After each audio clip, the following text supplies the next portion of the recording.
everybody. Hello. Good morning. Oh, my God. I'm so excited to be here. Are you? Oh, yeah. Good. Oh, yeah. Yeah, Moon's here. Hey, Scott Rizzuto. Hey, buddy. Lern's here. Hi, Rizz. And Rafe is in Nashville. I believe King Scott has made his way to Cabo. Yes, I think he's in Mexico now. And doing the job of two people today. Ladies and gentlemen, returning to the Rizz Show. It's been a long time. Mr. Mono Tim. Hey. Hi, babe. Who's Lern's husband. That's my husband. How we doing? Mono Tim. Great to see you, buddy. Great to see you guys. It's been a long time. It has. It's good to be here. Yeah, When's we've been the playing last catch up time? the last 15 minutes, and I love it. I miss you. Yeah, I miss you guys too, buddy. No, I was in here for Donnie's Radiothon. I came in. Right, which was a helped nice out. surprise. Yeah, Greg Bowe and I came in. Were you on air at all? No, I don't think Okay, so. I was going to say, I Yeah, didn't it was hear more about of that. a behind-the-scenes Yeah, guy. yeah. you Yeah. know, Oh, yes. helping to collect funds for the Radiothon. But when was the last time you were on with us? Oh, it's been years, right? It's a while. I was thinking. I think I followed Bob Saget. He was on right before me, and then I was filling in for Donnie to do Real or Fake, and that's when That's right. I came in. Oh, That's right. So maybe, was that 2 years ago? Oh, no. Bob Saget? That was 2021? Because Tim hasn't worked here for 2 years. So Yeah, had to have been about 2 years ago. But Yeah. great to see you, buddy. Yeah, thanks for having me. I appreciate been? it. Good. So Tim used to work here, and you worked here for quite a while. I worked for the Point in 101 for 3 years, specifically. But before that, I was part of the Emmis days. So I've was in radio for about 14 years. Yeah, right? Yeah. Holy smokes, you were right. July 30th, 2021, 2 years ago. Wow. Feels like so much longer. yeah. Wait, so in a week it'll be exactly 2 Yeah, years, huh? Since he was here. Bob Saget and Clovis What, in studio? were both That's in right. studio Friday, July 30th, 2021. Wow. Synchronicity almost. Huh. Wow, so it's almost been 2 years. 2 years almost to next week since the last time you were here. Yeah. So, yeah, you were at Emmis and working in radio for 14 years. Now you've gone on to, I would say, better things. He does the good. You do the good, working for AmeriCorps. Yeah, AmeriCorps St. Louis. We're a nonprofit that engages young people to serve the community for a year of their lives.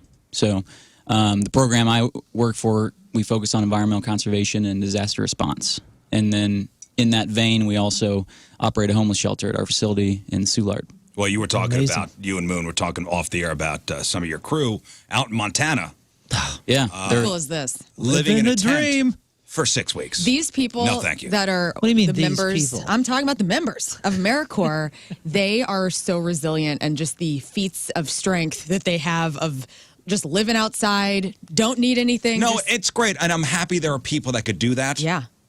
This guy is not one of those No. guys. I think if we took care of your sleep, if you had the right type of, air mattress, whatever it may be, I think you'd be fine. I'm all about being outside. I'm all about Montana sounds great. The only issue I would be It's 6 weeks in a tent. thinking about 6 weeks in a tent is just my back. Like, just sleeping. How about 6 weeks in a tent? Sounds amazing. How about Does no it? bathroom? in Montana? Yeah.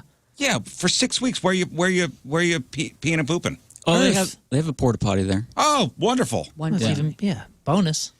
No, I mean you hear a lot about young people not wanting to work, not wanting to get their hands dirty. The people that come to AmeriCorps are those people that are wanting to dig in, wanting to help others, and wanting to make a difference. Yeah, I'm all about doing that. I'm soft. Yeah. This is. So about is there other any way people I can doing do it. You'll that be a than donor. stay in a Hilton? You'll be a donor, not a member. You know what I'm saying? Yeah, is there a Doubletree yeah. near there? Because I'll stay there. There's a YMCA that I hear they're going to. That's where they're Showering and stuff? Yeah. Ah, perfect. Sweet. Field trip. We're showering. We're showering. All I'm today. thinking is stinky people and matted hair. Yeah, Yeah, so what? And then they're like freer. They're freer than us. they are. That's right. I could do a week, 6 weeks. No thanks. Hey, this is why we're But not again, doing it. God bless the people that are doing it. Yeah. Doing Absolutely. the Lord's work, and they're doing charitable work and helping others, and I applaud that. Absolutely. And thank you, Tim, for quitting radio and going over to do something noble. It was my pleasure. Because this right here is This right here is It's just fluff. whatever. No, I go home and we like talk about our day, like, oh, what happened at work? Oh, this, then that. And then he tells me about like his day and like the good he's doing and like, hey, we raised this much money and hey, the members are doing this up in Montana. And can you believe this? And I'm going like, what am I doing? Yeah, I got shot in the ass with an airsoft gun today. Yeah. How was your day? Yeah. Exactly.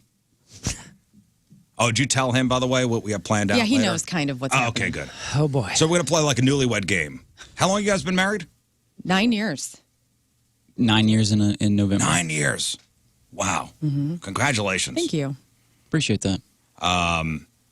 9 years of wedded bliss. That's mean, amazing. It is. And how long you guys dating before you got married? 4 years or so. We've been together Yeah. for 13 years total.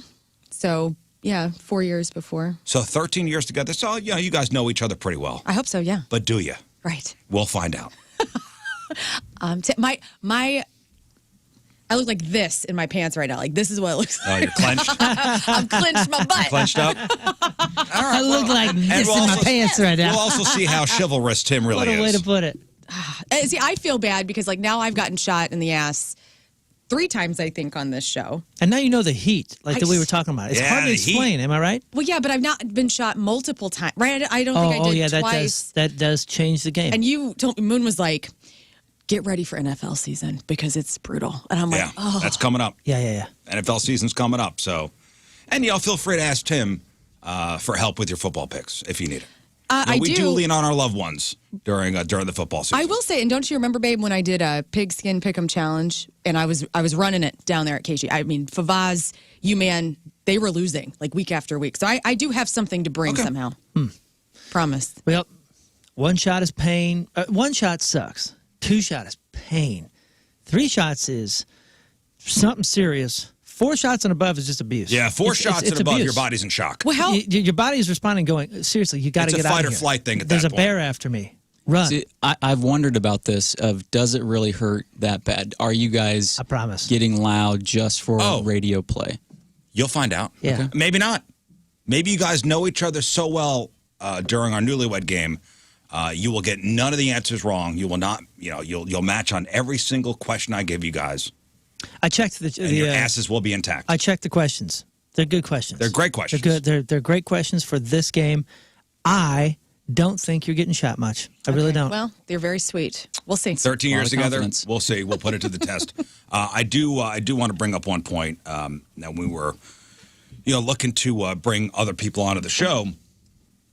Went out to lunch with Lern, and you basically interviewed me during our lunch prior to you joining the show. Yeah. And one of the things I had talked to you about was, and Moon could attest to this as well, when you do mornings, it's not just you doing mornings. Mm-hmm. Your house does mornings. Oh, yeah. Yep. The person you live with is now involved in this. Yeah. We were talking about that. Tim and I were talking about this In last this. night. Mm-hmm. So I had said to you, I said, hey, is Tim 100% cool with this? And thank you, Tim. You're welcome. She didn't say 100%. She said maybe about 85%. We did this for 8 years. In fact, whenever we started living together in 2012, we weren't engaged or anything yet. We were just living together. Living in sin. Living All in right. sin. Wow, that's okay. We're sinners. That's when I got my break on Casey with John in the mornings. And so, of course, it wasn't getting up as early as I do now, but that's all we knew for 8 years. And then I went to afternoons, and man, what a difference that is. Just because, like, even last night we were talking about how Tim and I get like a solid 2 hours together each night, Monday through Friday. And working afternoons, I had the morning with him. And then I would get home at 6:30, and then we would stay up till whenevs and go to bed. Yeah. So it is significantly reduced time to, and you have to know that and kind of change your expectations and be more communicative about. But it makes things. the time together all the more sweeter. That's one thing. Yes. The weekends. Look forward to it. I live for a Friday. for the weekends. 10:30. Yep. It's reduced sleep though too. Nobody thinks about the significant other in morning radio. Oh, I So do. That's why I'm bringing it up. Yeah. Okay.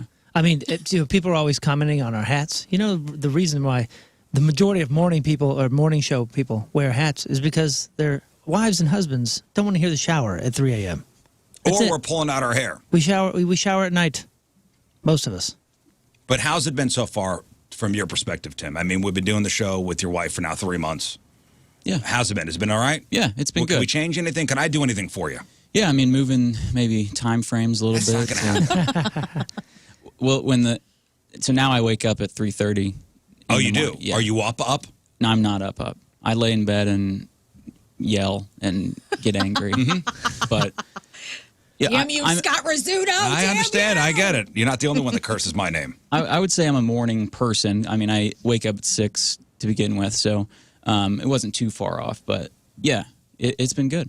And everything's been all right with your wife pretty much opening up her life on this show? Yeah. Okay with that? Has there been anything so far, please don't say anything, Fine. that you've been like, oh, come on, man? I remember this one. It was if we're out at a restaurant ordering food, I don't order what she orders. And you brought up, why can't we order the same thing? Like, if we both want an Impossible Burger, why can't we order the same thing? And I'm in the mindset that if she orders something, I'm going to get something different because then I can try her plate, because then we're trying 2 different dishes from the same place. And that at that time, because you were like, why can't I order the same thing? And I remember thinking, like, no, it's tactical strategy to try more things at a restaurant. Oh, I didn't know you were feeling that way. This is my guy. We're going to have marriage counseling. No, on the air. I feel the same, but it is very selfish of you to think that way. What do you mean? The tactical approach? But she doesn't want the other thing. I'm just ordering She what I'm wants a hungry whole. for.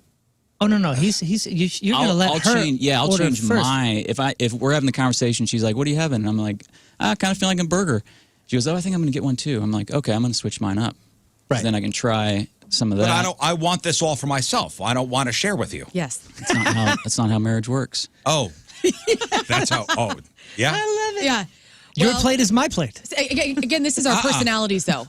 I am thinking solely about myself when I'm eating dinner. He's thinking about me and him. He's going, oh, okay, great. I'm going to get something different. So if she wants to try my plate and I want to try hers, that is not going through my head at all when I'm ordering. I'm going, what am I hungry for? What do I want? What do I want? Not everything's about you, Tim. I've experienced too many times of her being like, "Oh, hey, let me see what you got over there. Let me see what you got." And then so I'm thinking the door's open to be able to switch these up. You just adapt. This guy, the best, you know? Yeah. Can't compete with this. If that's your only complaint, then everything's all right. Out of the two of us, by the With way, everything we've talked about, if that's your only thing, okay. out of the two of us, this man is like a saint. So I'm the devil. I wouldn't say that. I'm the worst one out of the. You know what I'm saying? Like, there's always like one of you's better in a marriage. One of you's more well liked. This is the guy. I don't think so. Everybody I know that knows Tim loves him to death, and then I'm like, I'm the a-hole, and I'm fine with it. I will own it. Hey, we're all flawed. I think you're right. You know, and when there's a couple, there's always one that is more well liked. Yeah. And my wife has to deal with me being the more well liked person. I know it's tough. Look at this. It's it's tougher, but she's settled it nicely. You know, I do want to say my wife and son are down at the hospital. So my son's getting a surgery on his nose. It's his first. He was obviously anxious. Sure. He's getting just not some minor stuff, adenoids, and he's has problems like breathing fully, and there's a whole bunch of stuff going on. This will be helpful. This will be good. very helpful. I said, son, it's going to help with your, with hockey, breathing better, Yeah. Performance. and just trying to ease. Sneezes. Yeah, he's got terrible allergies. This is going to help with allergies too. I mean, this kid, and to come springtime for like 3 weeks, oh man, when he walks in the room, he goes, oh boy, what happened to you? Yeah. Yeah. Pollen got me. But you try to set a 14-year-old kid's mind at ease going into their first surgery. Sure. So as the comforting father that I am, I'm just telling him, hey, man, the point when they put you out, Yes. I'm like, that's the best. The best. That's the best. Watching the fluid, you're hooked up, your IV, the fluid is coming. Well, I'm trying not to talk to him about needles and IVs and okay, stuff well, like the that. fluid's He doesn't getting in know you how somehow. He doesn't know how that works. Oh, okay. Like, hey, they're going to put a needle in your arm. I'm not going to say that. Oh, okay. You just say something about like the right kind of high. No, Right he doesn't know before. what a high is. I don't know I'm what you hoping would not. say, No, man. it's I don't know. High. The kid's Oh, it now goes vaping. on. I don't know. But I'm like, hey, son, you're going to love What this feels like. there's going to be a moment right before you go to sleep. You're going to go, this is the best. Like I said, Michael Jackson even took the at-home version. Jeez, okay, yeah. It's like basically- Googling that. It's basically right before you wake up, you're going to feel that way. Because you go, oh, wow, that's why. Hey. And then you're back. You know what I mean? Well, they give you that. They give you the happy stuff, like to relax you. And then you're smiling. Yeah, you're like, oh, I think I feel something. You're smiling. Everything's great. How many people in the room? All right. You think I get weepy after anesthesia? What do you think his vibe's going to be? I don't know. Like after the show's over, I'm gonna zoom down there, and as soon as he wakes up, I'd like to to be there. Yeah. It can't be a long surgery though, right? If they're just going in and cleaning stuff up. Yeah, I don't think it's going to be long. I'm not sure exactly how long they said. My wife is down there. What's the recovery like? Does he have to stay away from certain things? It's quick. I'm not really sure. It's going to be a quick. Yeah, it's not. It's a minor thing. Okay. But in the mind of a 14-year-old, it's huge. It's huge. Might as well be open heart surgery. Yeah. It'll be quick though. That whole process of getting him ready and before he's asleep, that happens so quick. The only time it wasn't quick for me is when the ACL replacement, when they had to do that. Like they gotta make you loopy enough to then give you a big ass shot in your hip and make your leg dead. And that is the weirdest thing, is when they're like slapping your leg and you're like, hey, can you feel this? You go, oh my God, no, I can't. Like I lost a leg. It's just the weirdest feeling ever. And then you get really loopy and then you wake up. Is mom back with him? To a certain point? Yeah, she'll be down with him. I remember my daughter got her tonsils removed when she was a baby. I mean, like 2-3 years old. That was traumatic. It was like a 2-3-year-old. Like they wheel her back, and she's screaming. I'm there. I'm crying. Yeah. Yeah, it's your baby. All right, it's okay. Yeah, it's going to be interesting to see when he wakes up. What it's like. But I know for me that I've been put out, I think, twice. What for? One tonsils, and the other hernia surgery. I've had it a bunch, man. A couple times when I was a kid. And 3 times because colonoscopy. Oh yeah, and that 3 one times, too. yeah. But a bunch of times as a kid, the most memorable one, I couldn't tell you what age. Maybe it was fourth grade or something. Spent my whole spring break recovering from this thing, and they told me. They said, well, we're going to give you this thing so you don't have to have a big shot. And it was like a shot of like a drink shot of a Kool-Aid mixed with something, and it was basically laughing gas. And I remember when they gave it to me, I took the shot, and I'm sitting in there in this room, sat up, and I remember seeing my dad across the room, and his face started to kind of change. He had this smirk on his face, and he starts telling me awful jokes. And my dad is just like the driest, weirdest feller, And he starts telling his jokes, and he told me jokes all the way down the hall. Now, I don't remember the hallway. I just remember the room. He said he told me jokes all the way down the hall, and I was just cracking up. He's like, I've never felt funnier. Yeah. You were just losing your mind, man. Yeah.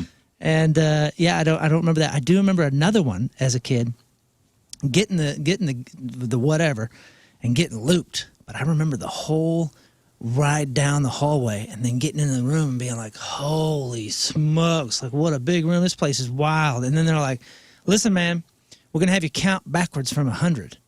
You might make it to 60 or so before you pass out. You probably won't remember anything. And I went, okay, yeah, great.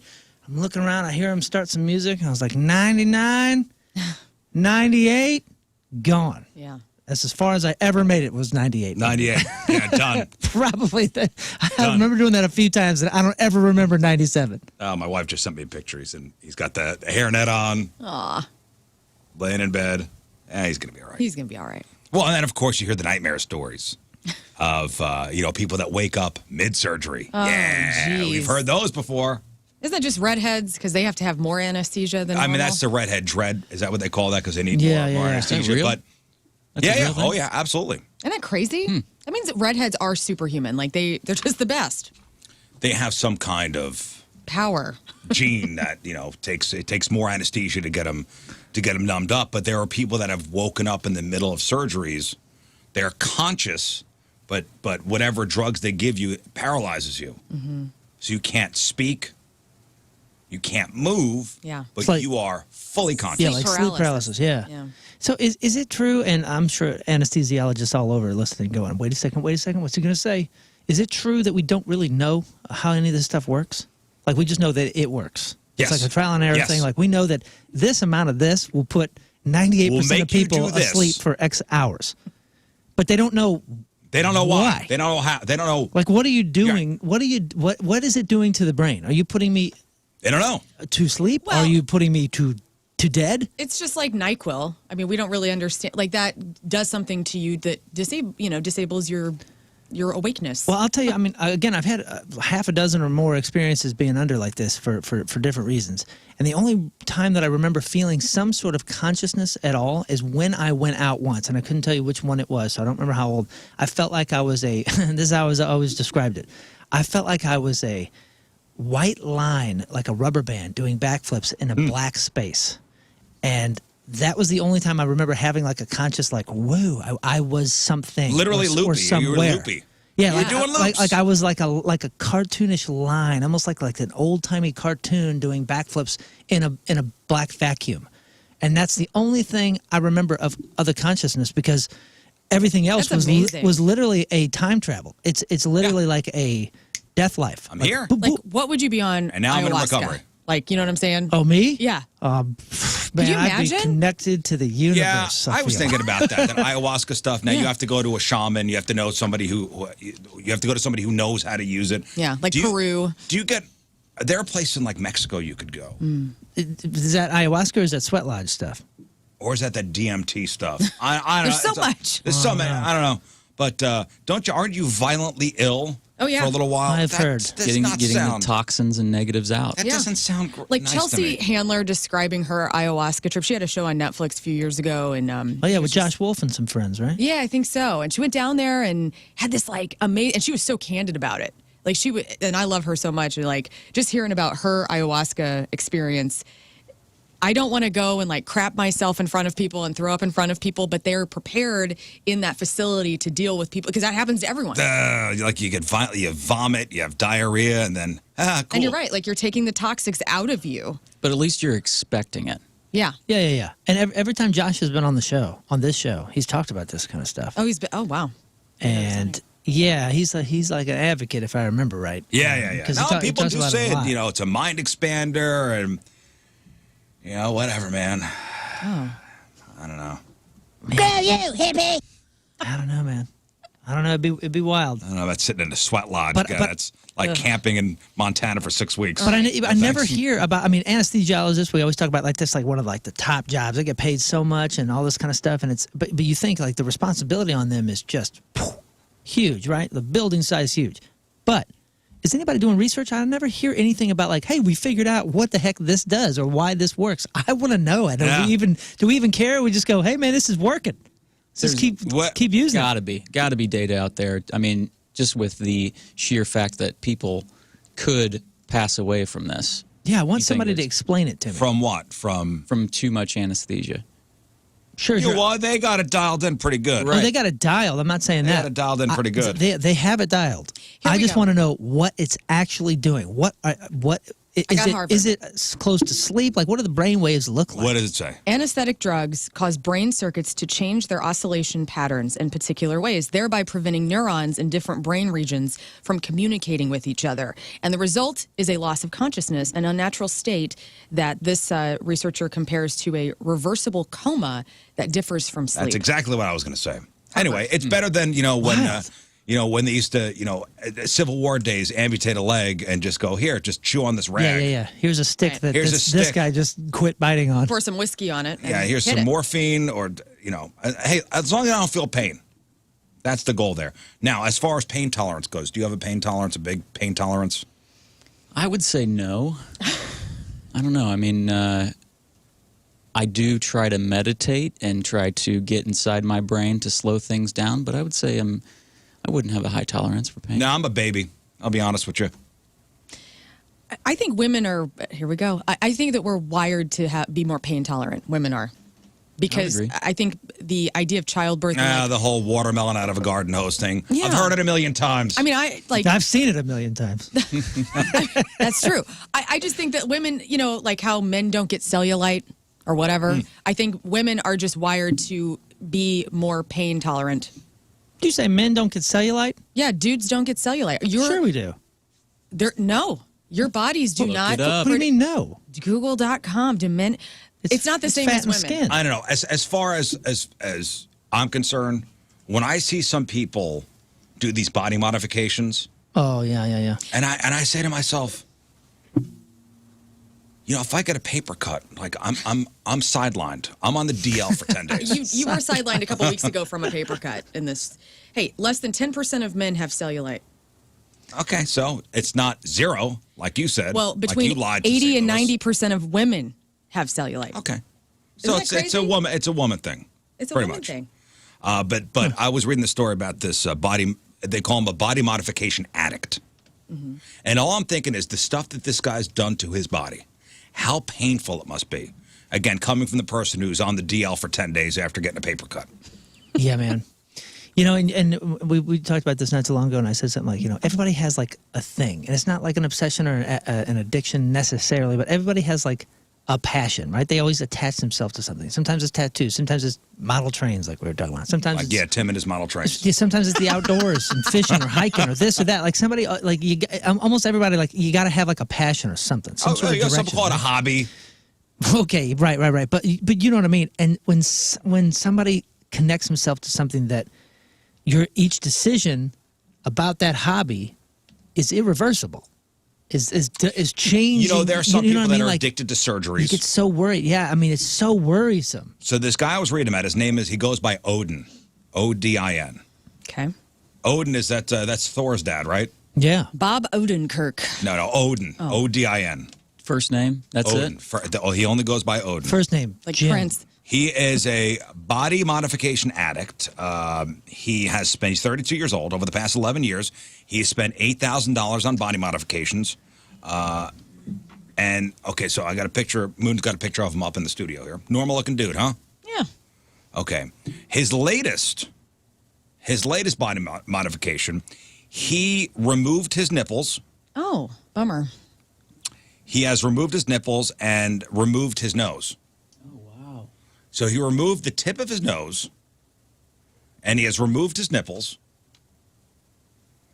And he walks around shirtless, because obviously if you remove your nipples, you want everybody to see that. I would say, though, the removing of the nipples, like, he looks like he had a double mastectomy. Like, that's, like when women have double mastectomies, Yeah. Right, they yeah, lose yeah. their nipples. And so, like, that doesn't look odd to me. Like, that just looks pretty normal, I would say.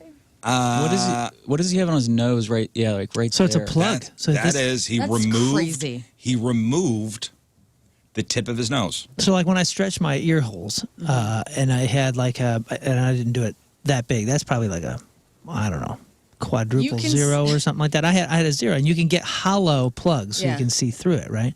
That's what he did. He has a hollow plug, so it's just a metal gasket ring, yeah. So you can see into. I can see this man's brain. I can see his IQ. Yeah. Just imagine your nose and then just slicing the tip of your nose off. Putting her earring there. And putting a ring, like a gasket. You can so see your septum dividing the nostrils. But here, this guy, you can see his boogers all day long. I'm thinking sinus infections. Totally. I can't riding imagine. a motorcycle, he's catching some bugs. He's to the catching brain. bugs. Yeah, bugs to the brain. I can't imagine what a sneeze looks like, or feels like, or sounds like. I mean, So he has so $8,000 on body modifications, including ribbed genital implants, an intentionally branded chest, ink everywhere from his ribs to his eyeballs, which he did himself. He tattooed his own eyeballs. he did it to himself. Yep. Remember, people were doing that and going blind. Oh yeah. You mean he tattooed his He eyeballs? tattooed his eyeballs. Yeah, like the cornea here. He looks like if Wes from Limp Bizkit, like, went a little overboard. Right, yeah. Right, if it made it permanent. And you know what? Again, I'm not shaming this guy. I don't think any of us are down on this guy. I'm just saying, like, it's so worrisome that somebody can get into something that they may regret and can't do anything Now about. he's saying, he claims that he's harassed on the street, when he walks down the street. But he's walking down the street with no shirt on, with no nipples, with his nose like that. Now, why does somebody do that? Is it for attention? He must have something that he wants to look like. He's trying to accentuate his personality in some way. Because I don't like. I remember when Brandon Boyd had gauges in his ears, and That's I thought, the dude from Incubus, yeah. and I thought that was so cool. He's really the reason I did it, because I was like, I just love how his ears look, and I feel, and I didn't wear like dangly earrings or anything at that time. I wasn't that type of chick, and I loved having gauges in my ears, and it went with my personality at that time, like an alternative chick, like. So this guy's just having that type of release as well. He's wanting to look a certain way that accentuates the inside on the outside. Yeah, I'm all about it. It just seems like this is like more, like you said, more of an addiction. Didn't he say he has an addiction to this? He in this article, he's called a body modification addict. Where do you even get the idea of doing that to the nose, of putting like a gauge in there? I don't know. Right. It's like when going to Claire's to get your earring, your little stud in your ear, when that's not enough. Yeah, good point. And who does it? Like, I mean, I can't just walk down the street and be like, hey, tattoo parlor, body modification place. You could find somebody. When's the last time you did a nose tip? You'll find somebody. He says his family is not on board. Yeah. And just, the risks involved in doing this to yourself, not just the pain, but infection and ostracization. I just read an article, too. That's why it's kind of top of mind, too, of a guy who tattooed entire neck, face, head. And listen, man, I'm from the punk rock world and all this. Like, Sure. a lot of my friends have face tattoos and head tattoos, skull tattoos, all that stuff. But this person had it from like shoulder blades up, and everything covered, ears and everything. And the whole article was about how they regret it because now they can't get a job. Like they're trying to get into this industry or that industry, and I forget which ones. But other than a tattoo shop, they can't get a job, and they're saying that they regret it. So like it was like it's such a sad article. Whereas this guy has eliminated pretty much 90% of the job field. Well, and listen, I'm sure you guys, everybody's tattooed here, right? Tim, you got a tattoo? Mm-hmm. So I'm sure at some point a parent or somebody said, you're never going to get a job now. Oh, yeah. I mean, that's all of us went through that gauntlet, right? My stepdad's still mad at me for my tattoo. Right, and that's right. That's not a thing anymore. You remember it was, hey, at least don't get a tattoo where somebody could see it when you have a long shirt on. Right, yeah, it worked out for us. But I'm just saying, like, they're going through, we're saying the same gauntlet that we went through. That is extreme, what this guy's done to his face. I was looking online at the psychology website last night and looking for, like, going through therapists. And there was a woman who she was local, she had green eyebrows, blue hair, and, and licensed, straight up, psychologist. Like, so I think there's a market out there for kind of people that don't look quote unquote, normal. Like, I think we're more forgiving of that and more accepting of it these days than we've ever been. So I don't know. I don't know. This seems like it's a mental thing with this guy to do this to his face. It makes me kind of cringe just for myself. I would not want to have that nose thing.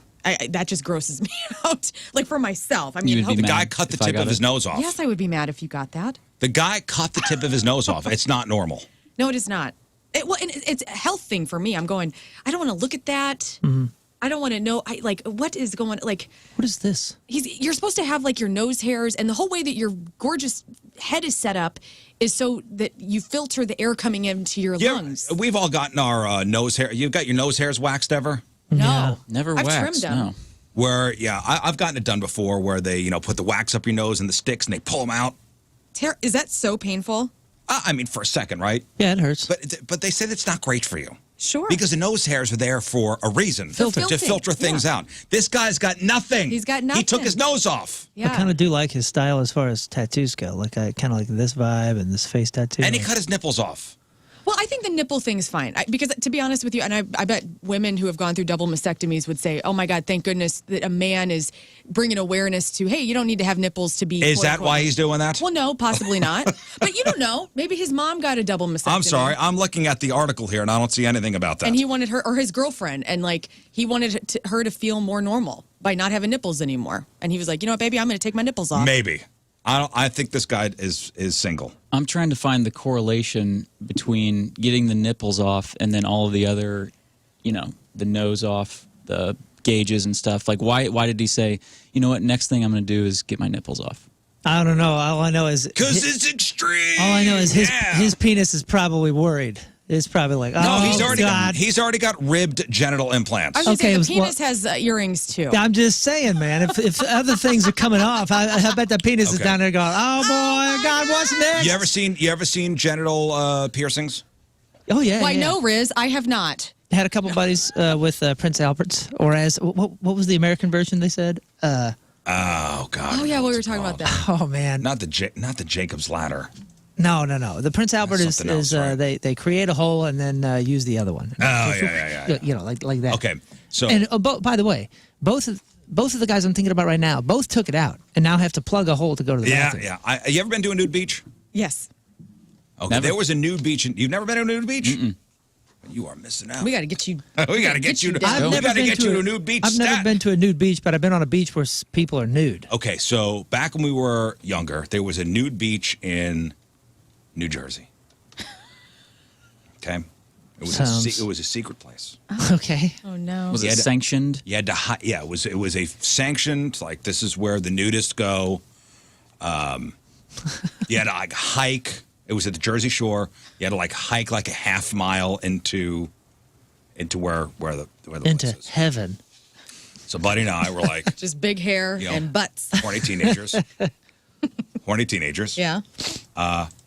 Nothing to do on a summer afternoon. Hey, let's go check this place out. Hell yeah. I'll bet you there are a ton of hot chicks there, and they got no clothes on. This is gonna be awesome. This is gonna be great. Right. And it was not. What'd you see there, buddy? You pulled up the TripAdvisor? Oh. Well, yeah, there's an article here. What are the best nude beaches in New Jersey? Oh, looks nice. Looks Couple- lovely. New Jersey is one of 11 states in the U.S. Listen just- up here, y'all. New Jersey is one of if the he's 11 listening, states in the U.S. to have there- unofficial nude beaches. That's it. Gunnison Beach on Sandy Hook. That's what it said. Gunnison Beach, there Gunnison it is. Beach. My I'm buddy's just thinking listening. of James Gandolfini, like naked on a beach, like those types. Was that it? Yeah, it had to Yes, scar your memory. that was it. And I remember going, this is not what I expected. Where are all the Pam Andersons? Right. James, is that your dad? Yeah. Where are all the Pam Andersons and the chicks straight from the pages of Playboy? They're in Los Angeles. Not there. Where it they was belong. short, fat dudes. Yeah. Look at this. So skinny dip day, and then they have a sign that says, at this point you may encounter nude sunbathers. Just to warn Gunnison you Beach, that's it. as you're walking in. So here, I believe this is the poster. Quite liberating to go to a nude beach. All I remember is going, oh my God, what have we done? Mm-hmm. I don't want to be weird about it, so we have to at least hang for 15 to 20 minutes. Hang. I don't- By hang. What is it that you mean? I by don't hang? want to be a pervert, even though we were perverts. So you went to the beach, hung out at the beach with your clothes on. That's what you're saying. Or did you guys get naked? You're like behind the grass. I don't remember. This is mostly fellers for fellers. Is it not? Well, Judging by the pictures, I remember sitting on, like, laying on the sand, looking at the sky. Okay? And a shadow creeping over me. yes. Yes. And it was a short, fat guy with about 50 genital piercings. How tall was he? He This was explains so much. maybe 5'2". Why? He looked like a ball. I was 17. And then why did you have to like a stay? Why did you ball. feel like, oh, I got to hang out for a little bit. I don't want to make these nudists feel Maybe bad. the hot chicks were on their way. I don't know. You are an empath Oh, because yeah. I mean you were worried what they were going to think of you guys if you just left. all I of a don't sudden. know. No, that's the story now. Tim's right. He was waiting. He was waiting for gals. He was like, well, let's put in our time. We walked all this way. Maybe we were. Maybe the chances increase after noon. Yeah, maybe they were out to lunch. maybe they took. Maybe it's maybe they round took guy. Iggy over at TMA. He says he's been there. Of course. All Yeah, right. he's the mayor of that beach. Yeah, brother. Yes. Iggy from TMA when he walks on the beach over there at San Diego, they go Iggy, Hey. like when Norm walks into Cheers. Yeah. So I just remember like a shadow, like the sun went away, and I look up and it's a short, round gentleman with more hoop piercings in his Yeah, that's pretty cool. whole thing there. Hey, you see this? Gunnison Beach is the only beach in Jersey that is deemed a nude beach that has a, quote, get naked or get lost policy. So you were naked, Rizz. That's what I'm envisioning. If that was the beach you went to, you had to be naked to hang around there. I didn't see any cops there. There was no like Naked police? Excuse me, I'm the naked cop. Hello. Drop I just your remember drawers. I remember this guy just going, "Hey, fellas." Oh, Matt says He was his probably girlfriend a was there predator. too. He probably saw young boys and was like, hey. What did he say after that? I'm glad he got out of there. What did he say after that? What was the conversation? think What did we you bounced. respond with? You just I think we bounced. You're having some sort of I said, trauma this ain't my scene. blackout. This ain't my From scene, this. Moon. But, okay, so if you ever find yourself at a nude beach, Okay. accidentally, on purpose, that was my first experience, by the way, with, with nudists. They're not all like that. And Tim, come on, as an adolescent, hormones coursing through their bodies, we have an image in our heads of what it is What? Sure. until you find out what reality is. And To then experience it for yourself and you go, oh, okay. Okay. So here are some things you should never do at a nude beach. I happen to have a list right here. please. 5 things, if you ever find yourself at a nude beach, 5 things you should never do. Can I guess? Yes. Bend over to pick something up. no, that's encouraged. I feel I like think that's encouraged. I feel like people are Then I'm dropping out. things all the time. They say, number 1, don't park your chair or blanket too close to anyone. Just like a regular beach, leave some room. It's even more important when everybody's naked. Number 2, no gawking. Make sure you don't stare at anybody too long. And if you strike up How is that not number one? and if you strike up a conversation with a stranger, maintain eye contact. Hey, eyes up here. I remember at the beach I was at, I guess it wasn't a fully nude beach, it was a topless beach. And there was a woman, and I had my boobs out. There was a woman who had the best breasts I've ever seen on a naked woman ever. And I've never really been, it's not like, I feel like boys would, like, you guys are all naked around each other a lot more than maybe girls are in like a locker room and stuff. I don't know. Not really. Oh, okay. Depends on the Well, the group. like my Depends on the friends club, and am I right? Yeah, High buddy. fives, guys. My friends and I would always try to like back to back. You know what I'm saying? Like we weren't like boobs out, like shaking them in front of each other. And Don't ruin it for us. I saw. I thought it was all tickle fights. yeah. God, come on. Don't ruin our I saw entire. this woman with the most perfect breasts, and I was like, "Oh my god!" And I couldn't stop. And I was gawking. So I feel bad now because I was talking to the people I was with. I was like, "Look at this beautiful woman." Did my you God. did you compliment her? I mean, she was far enough away where I didn't want to like run up and be like, "You have the Oh best man, boobies ever." you could have hollered it. Hey, Hey. those are the best I've ever seen. Oh no, we've been to on vacation and the beaches were topless, not fully nude, where the women were free. That's fine. Yeah, it was great. It was very liberating. We went out. Remember, we went on that eco vacation. Oh, the Palapa? You know, when I stayed in a palapa for a week. Yes. Yeah, that was a topless beach. Was it really? Yeah, I don't remember that part of the story. yeah. Must it have been was. underwhelming. That was all right. Okay. Rule number 3, going on a new beach: do not talk about anybody's body, Oh, even if you think it's a compliment. well, there It's you go. not something you're supposed to do. Compliments not allowed.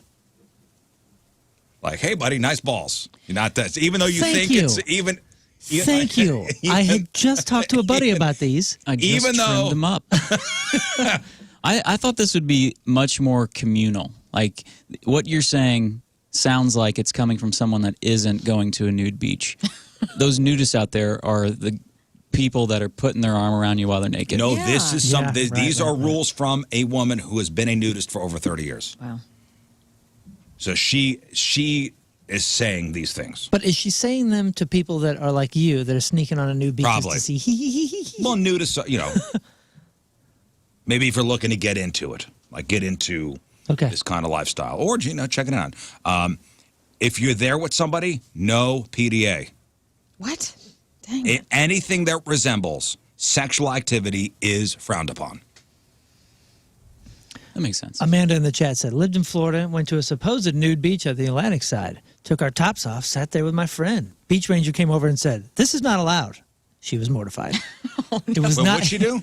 She went to a beach that she thought was a nude beach, took her top off, her and her friend had her top off, and they were just sitting there. Ranger came over and said, what are you doing? You got to put it back on. She's like, oh my God. Oh my gosh. Yeah, no PDA. That is 1,000% frowned upon. How is the number one rule like, don't bring your kids to this beach? You know what I'm saying? Like, this is an adult only experience. Yeah, dude, I was in good point. Jamaica, and this is like a resort. It's like families, just regular. And this gal, we're on the beach. Yeah, we were in Jamaica too. Kids too. Kids were there. Not my kids, but there were kids there. Yeah, there were kids there. And I look over and right next to. I mean, this was not. Nobody was separated because this was at the resorts. All the chairs are boom, boom, boom, damn near stacked on each other. And this gal just went, forget it. And all I thought was, damn, dude, she's gonna get in trouble. Nah, I hope it takes probably a while. European, because in Europe they don't care. It's more taboo here. To topless. Yeah, I suppose so. But it was just I was not expecting that. This is like we're 40 yards from a water slide. If you're at a new beach, do not take pictures. Or if you do, like a selfie at sunset, you got to make sure it's obvious no one's in the background. Now, the big question is, I know for the fellas. Yes. Is fishing allowed? What happens when things perk up? When you become aroused by mistake. There's no way mistake. There's no way that happens like you think it happens. And the woman says, again, this is a nudist for 30 years. She says, it's pretty rare, but it does happen. But it does happen. I would think it has to happen. How do we handle this? Do you think it would happen to you guys? No. I'm almost. No, I could almost definitely would guarantee you performance anxiety. that would not. Yeah, I'd be like, nah, this is not what I'm thinking about. Yes, Rachel. If you're on a new beach, do not attempt to open a pickle jar. No. Because nobody can look sexy attempting a pickle jar remember, open? we all remember that Seinfeld episode. So it does happen. I think I would have performance anxiety. Would not happen. No, yeah. If it does, she says just jump in the cold water and go right in the water. That'll fix it. Or you got to cover up. Look, I got a towel rack. I don't think that would happen to anybody over like 23. That has to suck, though. I mean, that's one thing women don't have to deal with at the nude beach is like, even if we are aroused, nobody's the wiser. Yep. Nobody's the wiser. Mm-hmm. That's right. Gunnison Beach in New Jersey, Sandy Hook. What did TripAdvisor say? What's the review on that? 10 out of 10. The review is 147 reviews. Looks like 4.5 out of 5 stars. 4.5 out of 5 stars. It's nice. Highlands, New Jersey. Bad. That's right. Watch out for the guy that's very round with his penis piercings. I bet you. Yeah, maybe he was the cop there. He was wearing dark sunglasses. Nude in June. And all he had on was a belt. Yeah. Crowd was clearly experienced. Frequent visitors with a high comfort level with the nudity. A 5 out of 5 stars. August 2022. Great. Just being naked on the beach. The freedom was great. The feeling. Excellent. I'm sure. Now, going to the beach, going on vacation. I know Scott Scott's in Cabo. King Scott is very fair-skinned, redhead, fair-skinned. I'm afraid of him burning. I hope he's got a wide-brimmed hat on. Yeah. Or I hope he maybe went to like a Hollywood tan and got himself the base down, like a base tan. Has he ever had to do a spray tan before on this show? No, Rizz did. No, I did. I remember that. He It'd be did funny to see five layers. What 5 layers Scott of the looked like. darkest. The darkest. Oh, I remember. You may or may not know this, but there is a social media trend, and Lern actually brought this to my attention. It's called beer tanning. Beer tanning. Beer tanning. Beer tanning, where young people, or mostly young people, are pouring a bottle of beer on their skin and then soaking up the rays. They're deep frying themselves. What this means, but they're pouring a bottle of beer on their skin instead of applying sunscreen. They're bratwursting. Yeah. You're self-bratwursting. You are self-basting. What the hell's wrong with you? You're pork steaking yourself. And what are the doctors saying about this? Idiots. Idiots. Yeah. Let them do it. Let them Idiots. do it. Of course, doctors are freaking out because, hey, dummies, what's the SPF on Bud Light? 0. Bad for your skin. 0. Bad for your skin. You're wasting beer. And you smell terrible. But it's Modelo. No. I pour a Corona on myself This isn't real. and expect. Yes, it is. Yeah, how does it stay on? That doesn't make isn't any real. sense. You pour it on and It's just you're wet. You get yourself wet and you just lay out. Now, look, I'm all about going into your shower, having a shower beer, and then halfway through your shower beer, dumping the rest of the beer on your hair because What? that's like I remember reading Cosmo, and they would say putting beer on your hair actually can make it shinier. No but you're way. rinsing it out. You're not leaving it there. So this is so ridiculous. I don't buy this. This is attention. Attention. Oh, you think this is attention? Nobody's doing this. Idiots aren't doing this. I mean, how tan are they getting? These aren't idiots. They're not getting tan. This is attention. No, I refuse. I Like. Attention. Attention. Attention. More attention. Attention now, please. Thank you. Oh, thank you. No way it's anything else, right? Well, doctors are warning people, hey, this is not good. Don't do this.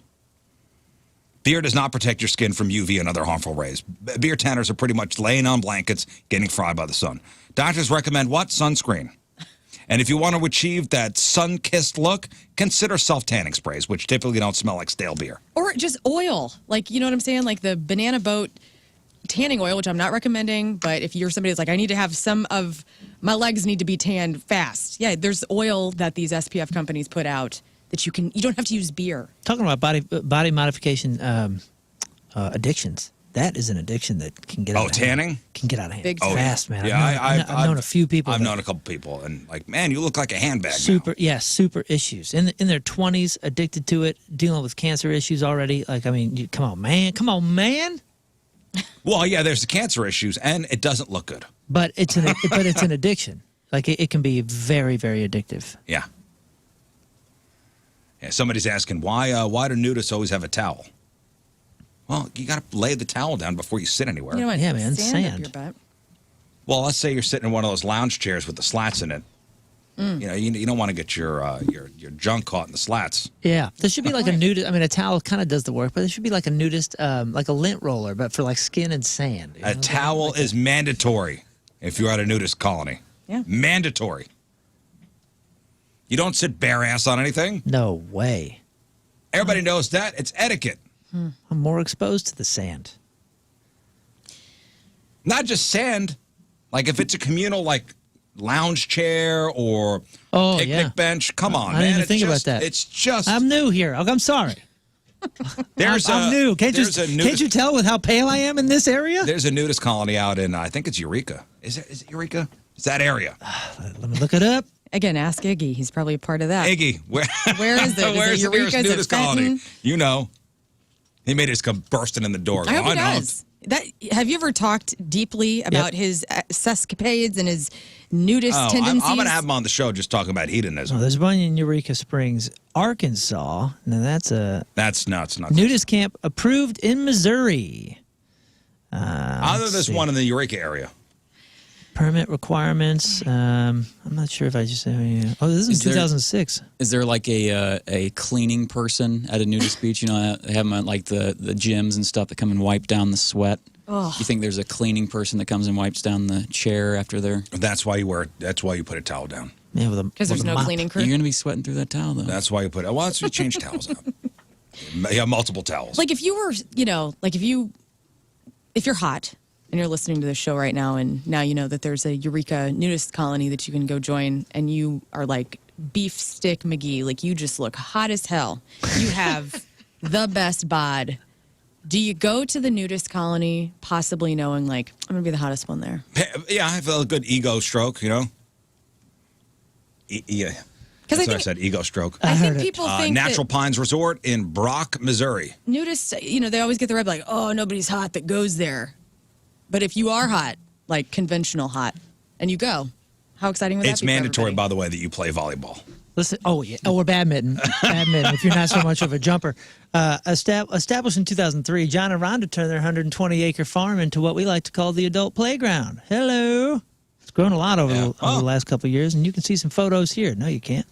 And do you go to nudist colony? Like, I feel like it's less awkward unless you know somebody, right? So if you know somebody... I bet you they're very welcoming. Whoa, I bet you. Less awkward if you do know somebody? No, I'm saying like... I don't want to know anybody. I don't want to know anybody like you either. go with a partner? Yeah, like I do this in Utah. Well, not Utah. I bet you it's a They're not very doing that in welcoming Utah. community. Absolutely. I'll bet you. I'm not saying that, but I'm saying like I don't know if I would be like, hey, friends group that we've never seen each other naked before, want to go to become the nudist colony? Like Tim and I could go, and we've seen each other naked. That would be fine, and then we wouldn't know anybody else, and so it wouldn't be as awkward. No way, I don't want to see any friends naked. Right. I really don't. No, unless you go with a spouse, like you want to get into this lifestyle, and that's your partner. Yeah, sure. But like, I think it's much easier to go in all strangers. You know what? Whenever you see those pictures of people at nudist colonies, everybody's happy. Yeah. Everybody's smiling. Nobody's like, oh, I'm bummed to be here. I'm not yucking their yum. It seems to be like if you're in that lifestyle, you're happy. Yeah. Good for you. Yeah, a couple people in the chat room telling us exactly where everything is. You guys know. Oh, 40 Acres Club in Lawndale. That's Rizz Show, #1 at the nudist people beach. said that. Yeah, Dittmer yeah. out on Highway 30. Had no idea. Nudist camp in Eureka. Was I thinking it was Jeff's house? Maybe. It's Jeff Burton's backyard, yes. Everybody's saying 40 Acre Club in Lawndale. Or is it Lonedale? Yeah, Lawndale or Lawndale? Lawndale Park? Cool Hand Chris makes a St. good Clair. point. He says if you're not getting it on by going, why go? Like, why do people want to just be sitting around naked with each other? Yeah, you know what? That's an interesting thing. Because I don't think it's all about sex all the time. I really don't. Yeah. I think a lot of times it's just about like some sort of expression or freedom. I mean, it's got to be some more specificity to the F close, am I right, to the guys? freedom feeling, No. which I kind of. I mean, I guess I kind of understand. F close. Yeah, everybody's picturing King Scott, by the way, in full sleeves and He's got the rash guard on. yeah, you don't want to get. Yeah, we don't want to get him burnt. All right, let's do this. All right, Team Rizz Remember the Day is brought to you by Hot Shot Sports Bar and Grill, where clothing is required. No shirt, no service. Proud sponsor, Team Rizz. HotShotsNet.com/Team Rizz. From Waterloo, Illinois, Kenny Garlett is our Kenny. From Monroe County. Kenny has been a listener to the Rizz Show since 2014 and tunes in every morning during his commute. Oh, there's a reservation page to go to the 40 Acre Club? Oh. We can reserve a spot. Yeah, we got to reserve a spot. He loves the open conversations during the start of the show and all the positive vibes the show brings to the St. Louis area every morning. Well, thank you, Kenny. Kenny Garlett from Waterloo is our Team Rizz Remember the Day. Get super sweet Team Rizz Remember the Day soccer jersey. Get yourself signed up, 1057thepoint.com/Team Rizz. Tim, you got a hard out at 8? Sure. Sure, yes? Yep. All right, so here's what we're going to do. Got to time this out right. All right, after the break, let's get the Craigslist Freak of the Week out of the way. Fine. Moon, chat room open? Good to go? Chat room open. All right, we got 3. We're going to do it early today. 3 brand new Craigslist Freak of the Week ads for you. Lern will read the ads. Tim will make silly faces, which if you're watching the webcams, you can see. And you guys will name the ads in the chat room and then vote for your favorite ad via Twitter at RIZZ Show. Craigslist Freak of the Week is next. 7:05 Thursday. First look at the traffic and weather. Moon coming at you. Traffic brought to you by Worldwide Technology Raceway. The wildest show in racing is this Friday and Saturday night at Worldwide Technology Raceway. Formula Drift is back for their only Midwest appearance. Go to WWTRaceway.com for more info. We got a lane crash due to, lane closed due to a crash 270 eastbound just after Missouri D. That's all I'm seeing for now. Oop, nope, just popped up. Lane blocked due to a crash 64 westbound at exit 36B. That is Boyle Avenue. Your point forecast, rain comes to an end area-wide about 8 a.m. Expect a mix of clouds and sun for the remainder of the day. High of 91, low of 72. Right now it is 72 at the Point Studio. Your point forecast is brought to you by CarX Tire and Auto. All right, welcome back to the program. Phone number 314-624-3833 or 618-398-3833. The Mick Ultra Studio Cams, 1057thepoint.com/Rizz. The socials at RIZZ Show. Your emails, RizzShow1057thepoint.com. Send us your instant feedback through the 1057 The Point mobile app. Lern's husband, Tim, is joining us this morning. Hey, everybody. We have Tim for another 45 minutes. So I want to get to Freak of the Week, and then I want to do the Newlywed Game with you guys. Asses are on the line here. Yeah. Fun. I'll explain. I'm later. nervous. And I'll explain how you guys can win a prize. So Amazon Prime Day's over, or Prime Days. So, Moon, did you wind up buying anything? Yeah. And you know what's funny is you said something about... Yeah, I bought a pizza stone. That's it. Again? That's it. I needed a new one. You saying... I'm Italian. I go through pizza stones like once a week. I'll take your old one. It's you know. Too much cheese. You get a new one. You said the average that you were asking us what the What's the average, was. monthly Amazon bill at a house? Yeah. Average monthly, I think, for Americans, it's like $95 or something. Yeah, why can't I $95 a month per Amazon account. What do you think we do? Because I said we don't have Prime, so we don't shop Amazon as often as most. Like, how much a month do you think we're spending on Amazon? Yeah, I don't know about that. Like $50 on an average. Probably $50. Yeah. I $50 had, I had no idea where to guess, so I guessed like 200, and you're like, damn. That's high, yeah. And then you said the average was 70-something? So The average American is 90. 90-something.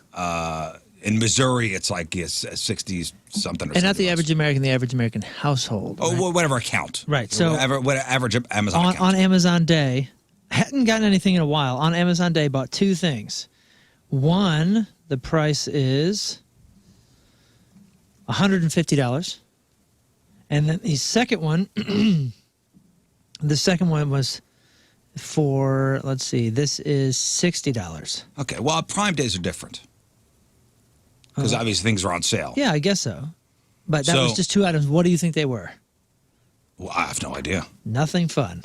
It was pool tablets and printer ink. Okay, so a website called Numerator followed the top Prime Day purchases by tracking, customers, over 100,000 orders. Okay, so the hottest item this year on Amazon Prime Day, ready for this? Air fryer. Temptations cat treats. That's right. Right on. Those are good. Temptations cat treats. Those cat treats, the hottest Amazon Prime Day thing this year. It was one of those lightning deals? I guess so. The rest of the top 5, Amazon Fire Sticks, Liquid IV hydration packs. Whoa. Toys from the company Melissa and Doug, and beauty products by a brand Laneige. I never heard of that. Cat treats is interesting because those normally aren't that expensive. It's got to be an add-on, like a, Temptations cat would you treats. like to add this to the cart? Those were that was the hot item, the hottest item this year. Top product categories: home goods, household essentials, clothes, electronics, cosmetics. The average product costs somebody around $30. Only 5% cost more than $100. Roughly 60% of people who made a purchase bought more than one thing. 14% bought 5 or more things. 44% of people who spent money on Prime Day spent at least $100. The average total spend was about $150. Around 80% of all Prime Day shoppers were women. So men aren't as into it. Also, the older you are, the more likely you were to shop. 24% of Prime Day shoppers were seniors. That's higher than any other age group. The men and women thing, I think, is also going to be skewed and not necessarily easy to track, because when you consolidate, like we both had Amazon accounts. When we consolidated the household, who wins that war? Mm-hmm. She does.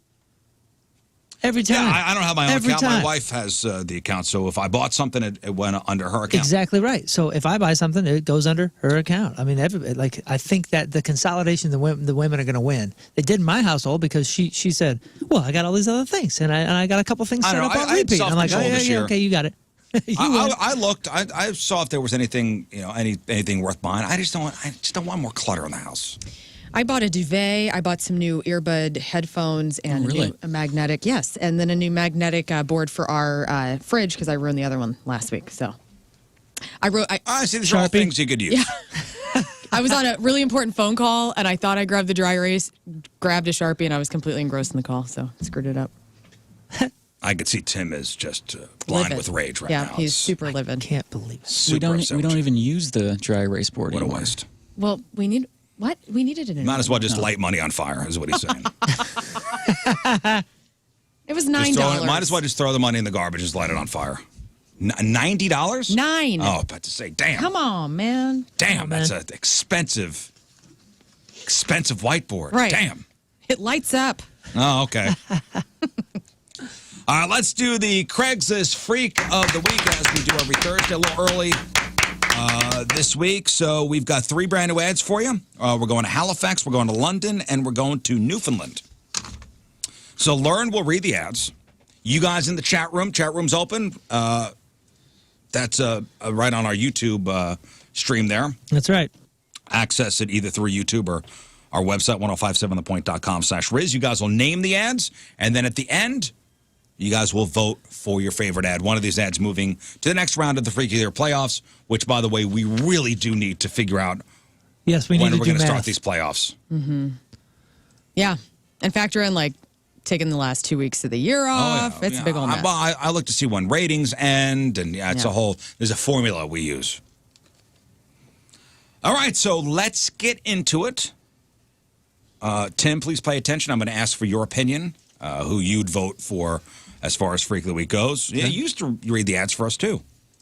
You filled in every once in a while. Maybe, yeah. I don't know if I think you have. Just say yes. Sure.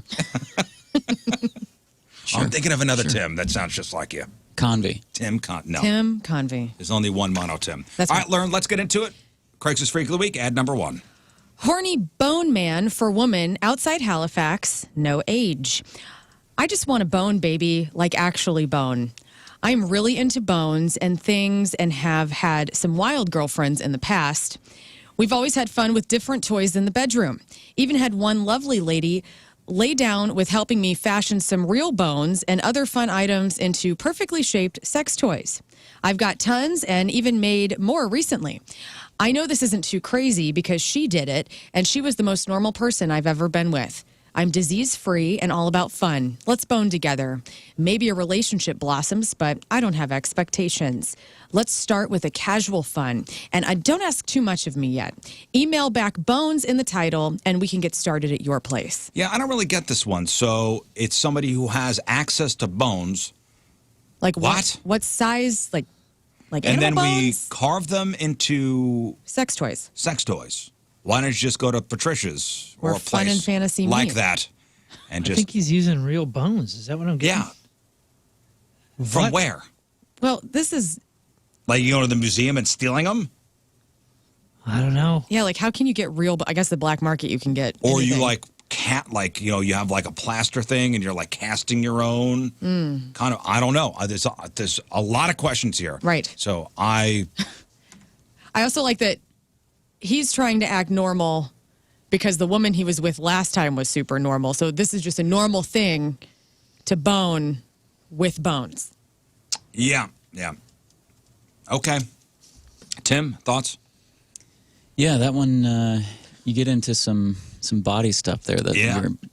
it's pretty weird. Like, would you ever want to bring bones into our bedroom? No. Okay. Yeah. I'm just to clarifying. know. I'm just clarifying. That one's not for me. Okay. Not for me either. Names, please. Oh, boy. Started off slow, but now it has gotten great. So let's Picked see. up. Romancing the Bone, Bone Cold Steve Austin, Boney That's a good Hawk, Bone Loke, Boney Gwynn, Post him a Bone, Indiana Bones. Let's see. Bone Alone, the Bone Ranger. Skelly Erna. Yeah, Bon Jovi. Kind of like, oh, man, Bon Jovi. Bon Jovi's Bon it. Jovi's it. Bon Jovi. Because you almost had to eat Indiana Bones. Somebody says John Bon Jovi. Yeah, John Bon John Jovi. Bon Jovi. That's There it it. is. And that's Jon. Nice. John Bon Jovi. Yeah, you almost had me at Indiana Bones because I'm like, it's topical. Right. I think it's Harrison Ford's birthday today. What? That is perfect. But John Bon Jovi takes it. All right, here we go. Ad number 2, Lern, coming at you.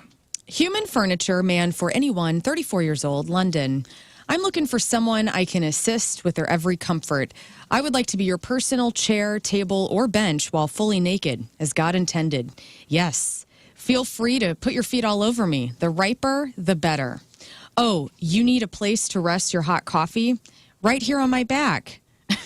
My goal is to treat you with the utmost respect and be gentle, sturdy, and a man bench, here for your every need. Oh, you need to leave for a couple of hours and run errands? Go right ahead. I will stay right here, waiting patiently for your return. I'm not going to move a muscle. Warning, I will need a potty break every 4 to 5 hours. The last person I did this for wasn't very kind, and I ended up having a urinary tract infection later in the week. Hopefully you will treat me better. He also left severe burns all over my willy. Oh, poor guy. I'm a very clean man, in pretty good shape. I like to bleach my bung, so just know that ahead of time. You're going to be seeing a lot of it. It's exquisite. I'm hung and uncut, so if this is something you're looking for, let me know. Okay, so I think, have we had a human furniture ad We have before? had something like this before. Yeah, so this is a particular fetish. Human furniture. It's good to know that he bleaches his bung.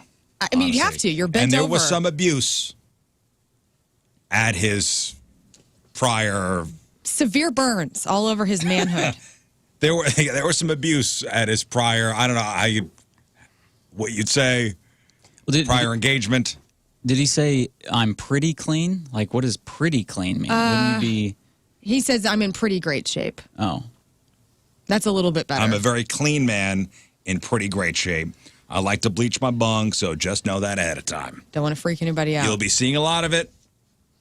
It's exquisite. What is he doing when the person leaves the house? When he says, "If you have to run errands, I'll be here." He's sitting I there. think There's no way. There's You no don't way. think? He's, No, you get he's sitting robbed. on the He's couch. robbing your house. You're getting He's sitting on robbed. the couch naked. Hopefully with a towel down. Is this something you'd want to do? No. Okay. To be human furniture? No. Or to use human furniture. Neither. I would not Okay. use. I'm clarifying. Okay, so there you go. Human furniture out of London. This poor guy. I had to stop writing down names because there are so many good ones. All right, hit Let's me just guys just listen and vote. Think about your top 3, and then we'll vote it out.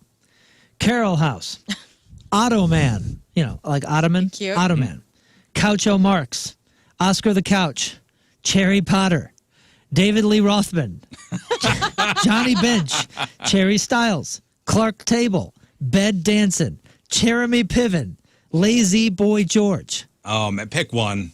Oh, me? Yeah. No, I like I wrote all Clark these down. Table. The Clark David Lee Table? Rothman's Yeah, funny. David Lee David Lee Rothman. Rothman is David Lee excellent, Rothman. too. David Lee Rothman. We have more David Lee Roth news coming And up. we got two musicians. about it. John Bon Jovi and David Lee David Rothman. Lee Rothman. so far. Maybe So we should keep this we got a thing going. Classic rock. 80s rock thing going with this Yeah. next ad. All right, David Lee Rothman, human furniture, ad number 2. And finally, I think Tim's ready for it, ad number 3. Lern coming at you. Electroshock, man for man, 27 years old, Newfoundland. Seeking a stud who can teach me all about electrostimulation. I'm into all sorts of sensation play, and this is the next natural step for me. I'm looking for my stud to use toys that hit me with a mild shock or sometimes a zappy feeling pulse. No vibration, looking for an intense electro feeling. You'll only be zapping my penis and testes. I know it's important to keep electricity away from my heart. I need someone to teach me the ropes of this kind of play. No tasers. I'm not ready for that. Those are not beginner level. I just bought an Impulse Intimate E-Simulator dual wand. Are you familiar with it? If I find the right playmate, internal electrostimulation is not off the table. Don't worry, you'll get yours too. Hit me up with your credentials. Okay. So this is somebody into electrostimulation. Internal electrostimulation. Well, so it's a guy looking for another guy, Right. A stud who could teach him about this particular fetish and lifestyle. He's a beginner. He's a beginner, so just the penis and testes. He's read that it's important to keep electricity away from your heart. I've read that too. The names coming through right now are fantastic. He Pretty bought silly. himself an Impulse Intimate E-Stimulator dual wand. I hope you are familiar with it, so to teach me how to use this thing. Internal electrostimulation. What are we doing there? What are we doing there? That's the backside going in. I'm imagining, yes. And what does that feel like? Prickly? I'm not sure. And does it burn off your butt hair? This is real questions I have. I don't know. Dude, the names today, everybody ate a great breakfast. That's all I'm saying. Everybody's just, they're Well, sharp. are we sticking with the 80s? Oh, yeah. Oh, there's 80s hair metal theme? there's plenty. Classic rock is alive and well in the group There chat. is plenty, dude. Let's my get at gosh. it. Come on. Okay, well, there's Ride the Lightning Rod. There's Led Zeppelin. There's AC/DC, Sting, Shockley Crew. Hang on, let me just Led Zeppelin. Led Zeppelin is pretty great. Holy cow. Okay, keep going. Bon Shock, Robert Powerplant, Billy Jolt, That's good. Oh, that's it. That's it. or Frank Zapper. Listen, Frank Zapper was more right 70s. If we're sticking 80s, with Bon Jovi and David Lee Roth, Then Billy And they Jolt. did start the then fire. Billy Jolt. Billy Jolt. That is Joelt. I think Jolt. Yeah, Jolt. Okay, not like Joel. I think Jolt. Jolt. Okay. Billy. There you go. Way to go, everybody. Nice job. So you go. There so are the 3 ridiculous. ads. Moon is now activating the voting on our Twitter page at RIZZ Show. So you got John Bon Jovi. That guy's really into bones. He's fashioned some actual bones, who knows of what, into toys, and he wants you to come over and help him do more of it. Okay. Then you got David Lee Rothman. David Lee Rothman wants to be your table or ottoman, or he just wants to be your naked furniture, put coffee and your feet up on him and all that kind of stuff. And don't worry, if you leave to go shopping, he'll be right there when you come back. Waiting for you. Hopefully, you'll treat him with more respect than his last, I guess, owner. Right. Who left severe burns all over his willy. And you just heard from Billy Jolt, who's into or wants to get into electro-stimulation. God. All right, so we need to endorse a freak. Mono Tim, I start with you. Who do you think should go on to the next round of the Freak of the Year playoffs? Bon Jovi. Bon Jovi, huh? The mindset with this of using bones on your person, on other people, is a little bit outside of the realm of erotic stuff. Okay, yeah, there are a couple questions come up with that one, like where are we getting the bones from? Right. Yeah. Why is that a thing? How did that fetish come to be in your life? Like, what happened to you? Yeah, I'm going John Bon Jovi as well. Really? I am. I just find it to be bizarre and freaky, and I don't know. I guess it's like shoving bones as they are up in your orifices isn't good enough. We have to shave them into sex toys. That to me is a little extra. Okay. Mooners. Yeah, the more I got to reading it over again and thinking about it, I think, yeah, it is a clear-cut winner. I didn't think it was. Human furniture is not that's... That's why I was putting my mind through that one and trying to figure that out. And then, I think Tim and Lern convinced me pretty decidedly that is really intense. Yes, it is intense, but, I mean, human furniture guy who has been literally burned in the past... Yeah, listen... still wants to do this. We're looking for the freakiest, and we have come across multiple human furniture things. I don't remember anything with animal bones or whatever bones. I'm not sure what bones, but bones. Come on, man, bones. But this guy talks about bleaching his bung.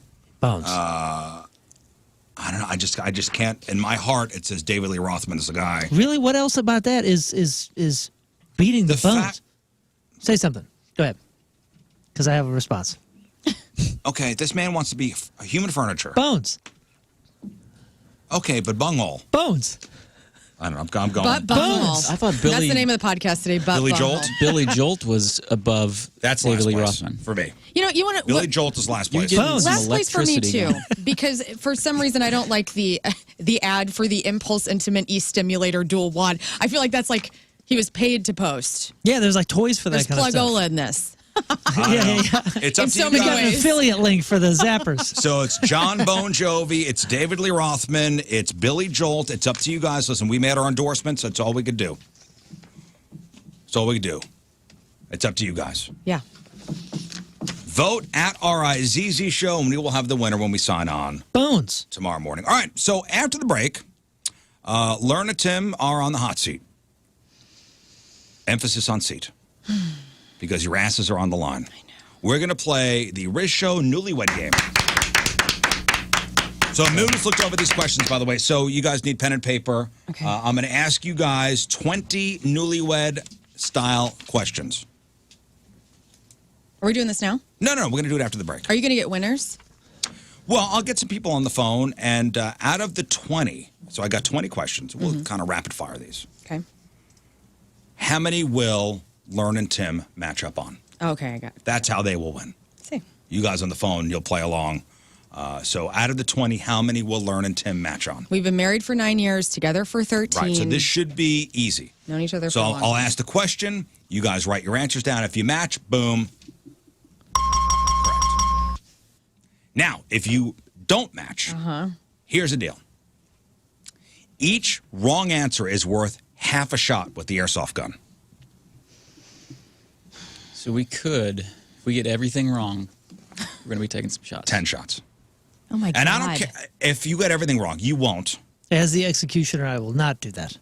Oh, There's- don't. there's- I'm confident. I'm my heart confident. just fell But into they my could stomach. Like, listen, and it'll be 10 shots for the couple. So, So we could you do 5 could and divide 5. it up. Like if Tim's like, you know what? I love you, baby. I'll take all 10. Oh, yeah. We'll play the game of how chivalrous is Tim. Right. This is also that's the another added game. That's another twist there. How chivalrous is Tim? Will he allow his lady? Hey, you don't have to take all of them. I'm just here to tell you. I've done this, and I can. My ass can handle it. Or will Lern go? No, baby, I got this. Or will he say, "Hey, baby, you got to do this"? Yeah, or that. All right, up for grabs here. We got Godsmack Stain tickets, we got Ghost tickets, we have Jelly Roll tickets, and tickets to go see Youngblood July 21st over at St. Louis Music Park. So you guys on the phone, out of 20, how many will they match up on? You guys playing, Tim and Lern. You guys got a mind meld here and see if you could match your answers. Our heart rate's already increasing, so we're. Mine is 2.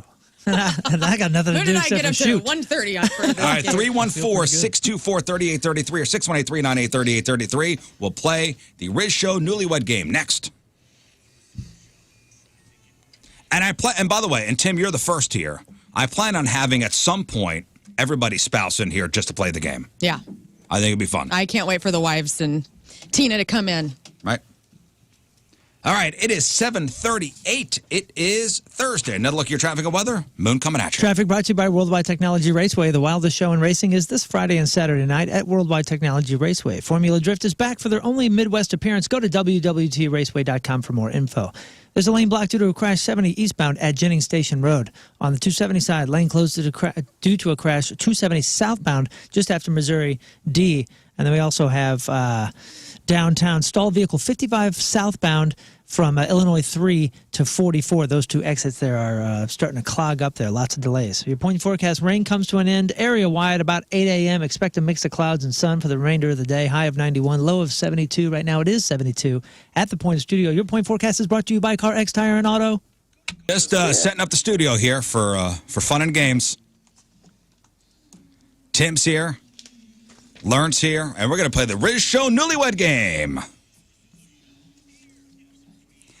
All right, listen, you guys have been married for 9 years, together 13 years, so you guys know each other. Right. You guys know each other pretty Think so. well. I would think so. Right? Outward, listen, I don't know what happens inside your house when nobody's there, but outwardly, I mean, you're a very loving couple. I know you guys like each other. Yeah. Let's see how. I love them. Let's see Love you. if you guys pay attention to each other, really. Oh, no. So I'm going to ask you guys 20 questions. You guys will write your answers down. If you guys match your answers, great. But if you don't match your answers, each wrong answer is worth half a shot with the airsoft gun. Right. Okay? So you have a potential of 10 shots. And by the way, at the end, if it's like, you have 3 wrong, we'll just round up. Oh, great. Yeah, thanks. Thanks, you jackass. We'll just round up, 4 would be 2 shots. Heart rate check, 115. And it'll be airsoft shots. And you guys will have to figure out how you'll dole them out. It's for the couple. You'll learn about our relationship at that moment. All right, and you guys on the phone, you guys have to guess out of 20, how many will they get correct? And these are just simple one-word answers for the most part. Up for grabs here, Godsmack tickets, Ghost tickets, Jelly Roll tickets, and Youngblood tickets. All right, let's go to the phones. And Abby, out of 20, how many will the couple get correct? No, let's do 15. 15. All right. That's where I am, too. If we get 15, I'll be good. Yeah. That'll be a good showing. And by the way, this is closest without going over Price is Right rules. Okay. Keith, how many? 14. 14. Okay, hang on. Shannon, how many? 16. 16. Way to go, Shannon. Confident. Shane, how many? 14. 14. All right, 2 14s. It's fine. Jordan, how many? 12. 12. Oh, no face. Okay, and finally, Mike, how many? 1, Bob. 1. One. That That's is good strategy. strategy right there. All right. All right, let's get into it. Here we go. The Rizz Show Newlywed Game. Yeah. Woo! Okay. Some of these are specific to each one of you. Like, so the first question is. Hang on a second. Don't be a hero. You need to be honest. Don't be like. That's all I ask for is okay, honesty good. here. I don't want him. You can't out me. So whatever. No cheating either. Like if it's like who's the worst person in a mood all the time, you can be honest. You have to be honest. Look at me. Hey. Honest. Don't be a honest, hero. honest. Don't be a hero. All right. Write your answer down. Moons, keep them honest. What color looks best on Tim? What color looks best on Tim? So many. Should we just go through the questions like you write? Yeah. Blast them all. Hang on. Right? Yeah, and then we get the answer right And then we'll get the answer at Or the should end. we we do tally? it 1-to-1? Like, answer, question, answer, question, answer. What do you think? Ooh, maybe we try question, answer. Okay. Because that way we'll know as we're going, and it won't All just right, be like. so what color sudden looks best shock. on Tim? Lern, you said? Black. Black. Tim, you said? Green. Son of a bitch. That is a half a point. Oh, no. Oh, man. Come on. I know what you meant by green because you do look nice in green, but I love you in black. I wanted you to wear black at our wedding. Well, you would say you look best in black. We both look great in black. What color See, looks this best is on it. Tim? Because I like Wrong. the arguments each time. What month did you get engaged in? Ready? Yes. Tim? August. August. All right. That was Thank easy. Question 3. Who snores the most? Who snores the most? Learn? I do. I do. Lauren. And yes. Right. All right. Good job, guys. I'm rooting roll. for you. Usually I'm always rooting against anybody and anything. What was Learn's first car? In this room, I mean. What was Learn's first car? I'll start with Learn. It was a Chevy Cavalier. Chevy Cavalier. Chevy Cavalier. Nice. 3 points. Only 1 dropped. I love it. Question 5. What is Tim's favorite holiday? What is Tim's favorite holiday? They were just eye-talking. He just briefly eye-talking. What is Tim's favorite holiday? I'll start with Tim. Thanksgiving. Thanksgiving. That's Christmas. And Oh, no. That's a shock. Tim's favorite holiday is Thanksgiving, not Christmas. You and my mom. So now that's 2 incorrect. You have one shot coming your way. Okay. Question 6. Who eats more junk food? Who eats more junk food? Learn says. Lauren does. Learn and learn. Yes. There we go. 4 correct. What is Learn's favorite TV show? Oh, yes. What is Learn's favorite TV show? Oh, This you one's got better- Tim thinking. You better know it, honey. Okay, wait, don't Well, say it yet. that. There's definitely Don't say it yet. a few things I could say. Yeah. What is Learn's favorite TV show? Don't reveal yet. Tim says 6 feet under. 6 feet under. Learn 6 says feet 6 feet under. under. Man, I thought it was Sex in the City. Yeah, Sex dude, and the it, City. there was a toss-up, but he knows. Yeah. I love the Fisher family. All right. What is Tim's most irritating habit? Oh. What is Tim? Very quick to jeez. learn. Very quick to write that She down. was so bummed that Hey, she was Learn so very quick quick to write that down. Think about What it. is- Whoa. Hey. Whoa. Just think. Is The what I'm saying. newlywed game, they're Don't- like, yeah. there's like a partition. I'm just saying, between that. think. To him. I want to encourage. Oh, man. This is question 8. What is Tim's most irritating habit? We're waiting for Tim to write his answer Oh, down. Tim, I tell want me when Learn- you're ready. I want Don't Learn to reveal go yet. first. You ready? Yep. Learn says. Crumbs on the counter. Crumbs on the counter. Crumbs on the counter. Okay. Well done, guys. Okay. 6 correct. Captain Crumb is his nickname. Question 9. Who is better at handling the money in your marriage? Who is better at handling the money in your marriage? And we will start with Tim. Lauren. He says learn, and Yes. Learn says learn. Okay. This is not going the way I wanted it to go. 7 correct. I'm excited for them. This makes me feel Thanks, way buddy. better as the executioner. Well, so far you got 1 shot coming your way. All right, question 10, halfway there. Who initiated the first kiss?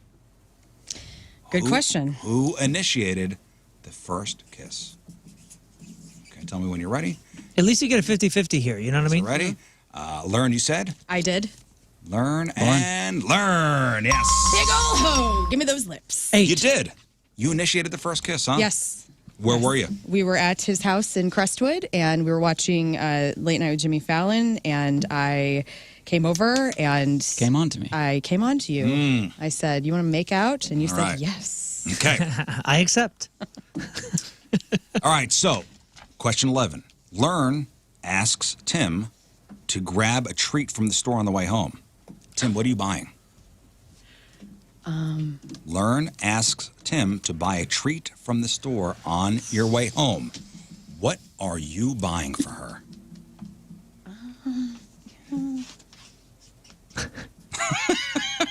There's so many. This is A treat from the store on the way home. Treat, yeah, from the store on the way home. This could be, Which could be bad. Okay, I'm going to go to Lern first. You said? Donuts. Donuts. Tim said ice Ice cream cream. treat. No. I love so many things. Half a shot. Okay. Half a shot. Hey, you want some music for this? Yeah. You get a little bit of music. You want some music? A little mood music? Oh, yeah. Game of Thrones. I mean, this is a little intense for what this is. Maybe. right. This brings Here, this let's is- see what happens. Suppose Let's it's see true. it. Let's just feel Let's it. see how it brings out. This is a bit suspense. intense for really what this contest is, but okay. Jeez. Just wondering. This is good, this is Honestly, good. I forgot which music this was, but I liked it. Is Lern a side, back, or stomach sleeper? Is Lern a side, back, or stomach sleeper? Tim. Stomach. Stomach. Lern. Belly all the Stomach. way. Oh, My nice. spine is completely jacked. 9 correct. Question 13. What was the first trip you two took together? What was the first trip I think you I know two it. took together? Tim, feeling confident there. Lern. I saw her look to the sky. This is going to be a toss-up. Okay, I'm going to go to Tim first. Tim. The Kansas City Chiefs. Kansas City game. Chiefs game. Kansas City. Kansas City. Nice. We are at 10 correct. Okay. Who said I love you first? Ooh. Oh, man. They both looked confusedly at each other and then wrote something. Okay, who said I love you first? Lern. It was me. Lern. It was me. Yeah. Oh, man, we got another shot coming there's our way. 2 shots. 2 shots. Still 10 correct. Okay. What is Tim's favorite type of cuisine? What is Tim's favorite type of cuisine? Okay. Tim. I put Italian slash Italian pizza. slash pizza. Lern says. There's no beans in Italian. I went Mexican. She went Mexican. You were eating Another one beans all wrong. the Pizza. time. I always say pizza anytime, It's any a toss-up. day. It's beans or it's pizza. I love beans. We love burritos in our. We have burritos more than we have pizza. but pizza Beans or any pizza? day. I've always said that. The timer may have helped, bring a little drama in this game. Okay. I am more intense. What's Lern's favorite thing to cook? This is question 16. What's Lern's favorite thing to cook?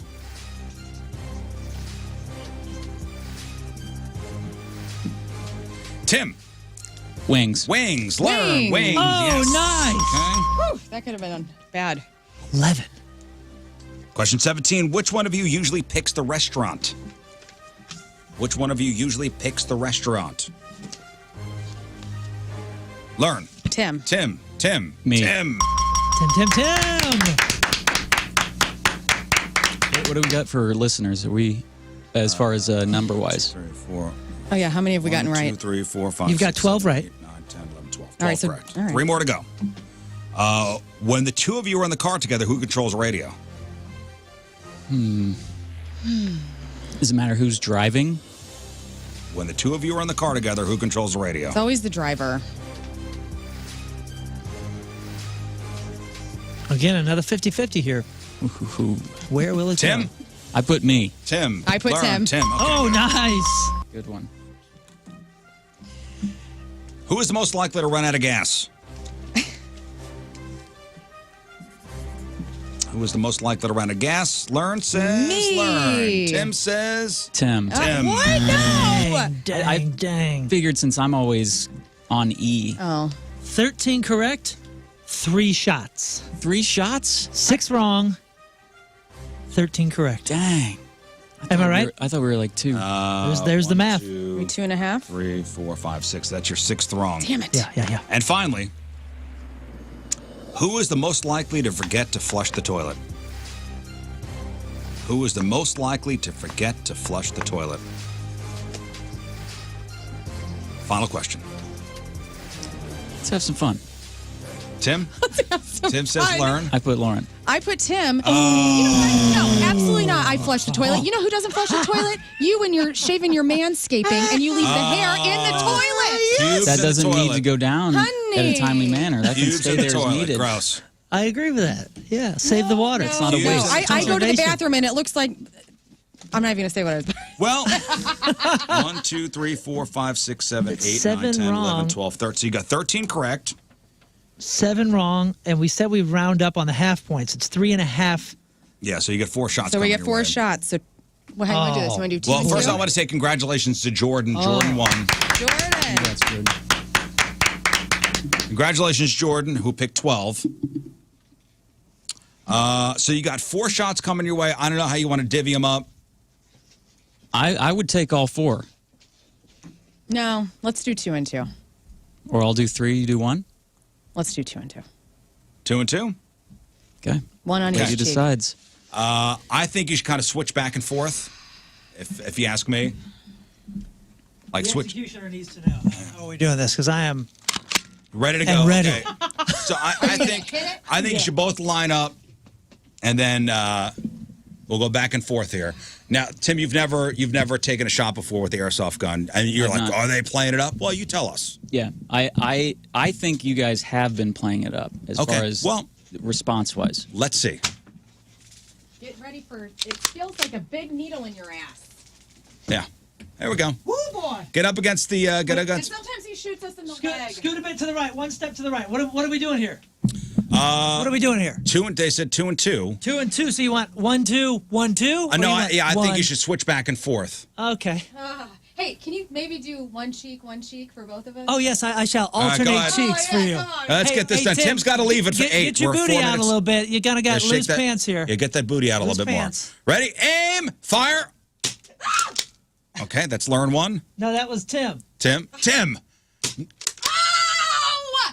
Tim, no reaction. Oh my God! Oh, and that hurt. That hurt you, Tim. That hurt you, Tim. Tim. Feels like a sunburn on your ass. I'll say the first shot sort of deflected off of one of his Do you have pockets. something in your pocket? I am not. That picking hurts, up. doesn't it, Tim? Hurts. It hurts. Give him the mic move. He flinched. That stings. That stings.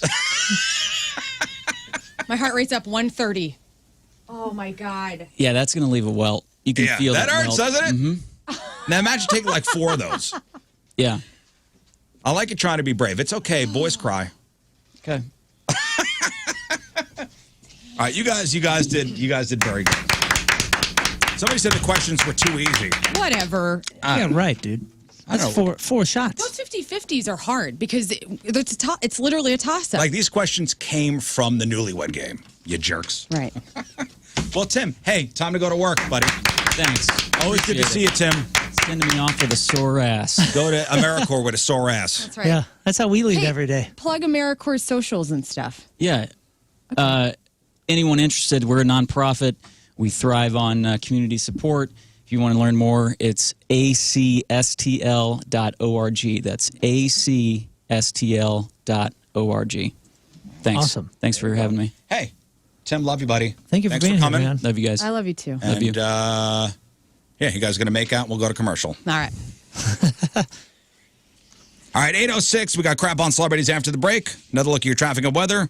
Moon coming at you. Traffic brought to you by Worldwide Technology Raceway. The wildest show in racing is this Friday and Saturday night at Worldwide Technology Raceway. Formula Drift is back for their only Midwest appearance.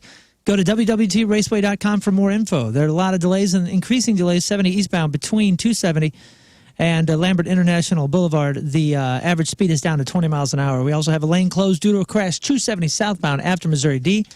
And a lane blocked due to a crash 70 eastbound at Jennings Station Road. Your point forecast, rain comes to an end area-wide about 8 a.m. Right around now. Expect a mix of clouds and sun for the rest of the day. High of 91, low of 72. Right now it is 73 at the Point Studio. Your point forecast is brought to you by CarX Tire and Auto.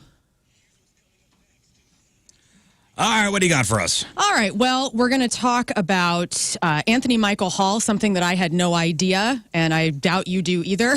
We're also going to talk about a new EA game, and the Emmy nominees were announced yesterday, and we'll get into that. Oh, there was a big snub, too. Do you have the snubs? I like the snubs. I got the snubs. All right. We got that. We got your crappy birthdays. We got the porno birthday. All that and more next in your crap on celebrities. Stay there. It's my man crush. Chip Carey. It's okay. Very handsome guy. You've said it before. My next door neighbor has some siding being done. Like, so they took off the old siding on his house and they put in a new siding. And yesterday was a particularly hot day. Yep.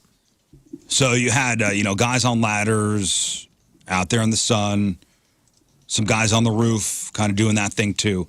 So who do you think has the hottest job? Like, it's going to be 91 degrees today with 1,000% humidity. Who has the hottest job? I'm going to say roofers. It's something with roofing or asphalt. Got to be, right? Because you're getting heat from every direction. People building houses. Like, just, they're inside the house sometimes where their AC hasn't been created yet. So yeah, I got a buddy that does insulation, and a lot of times he's up in roofs. That's what I was saying. People that, not roofs, you got to crawl attics. inside attics. Yeah, attics. Where it gets up to like 130 degrees. Hard workers. And that's dead, breezeless heat. No air movement. Yeah, I don't know. Yeah, at least if you're up on the roof, you're outside. Occasionally you'll have a breeze, yeah. When you're in the attic crawling around, doing insulation or pest control, or if you're like running wires and stuff up in an attic or a crawl space, ooh, man. And that hot air rises. Damn. And so who's got the hottest job? Let me know. I want to buy you a water. Yeah. I'll get you guys a water. God bless you. I know. Drive by construction sites and I'm going, man, these people are just out here doing work. Mm-hmm. But yes, putting the asphalt down, filling potholes. Yes, it's hot, but who's got the hottest job? I want to know. Firefighters? I mean, yes, when they were actually battling a blaze. Mm-hmm. Yes, it's hot. And they have to wear all the equipment and times like, like today, month of July, 90 degrees plus 1,000% humidity. You hear about firefighters all the time, not just in danger with the fire structures falling, it's the heat exhaustion. Yeah. Somebody said iron smelter. Is a lot of that going on? Is there a lot of smelting going on? There's iron ore mines and all that. I mean, Ironton is based on iron mines, I believe. Huh. I don't know if they're smelting. They're smelting out there? I don't know. I don't know. Are you a smelter? Are you a smelter? Let me know. Let me know. What's the hottest job out there? Battle it out. Send us instant feedback.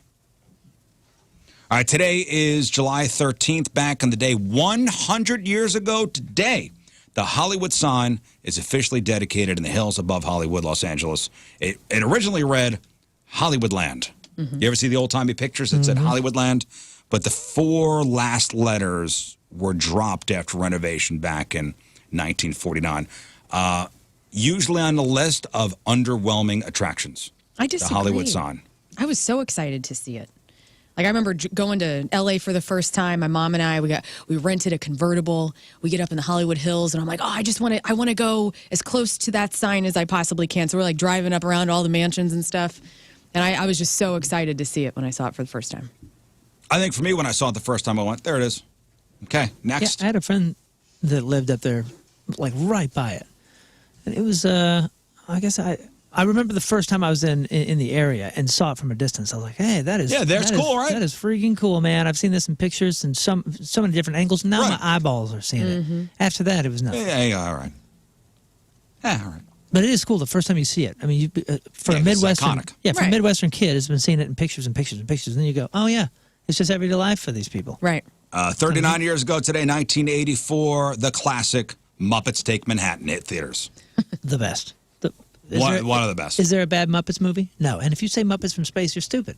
You just don't know what you're talking about. Muppets from Space is fantastic. Muppets Take Manhattan, that's the one where Miss Piggy and Kermit got married?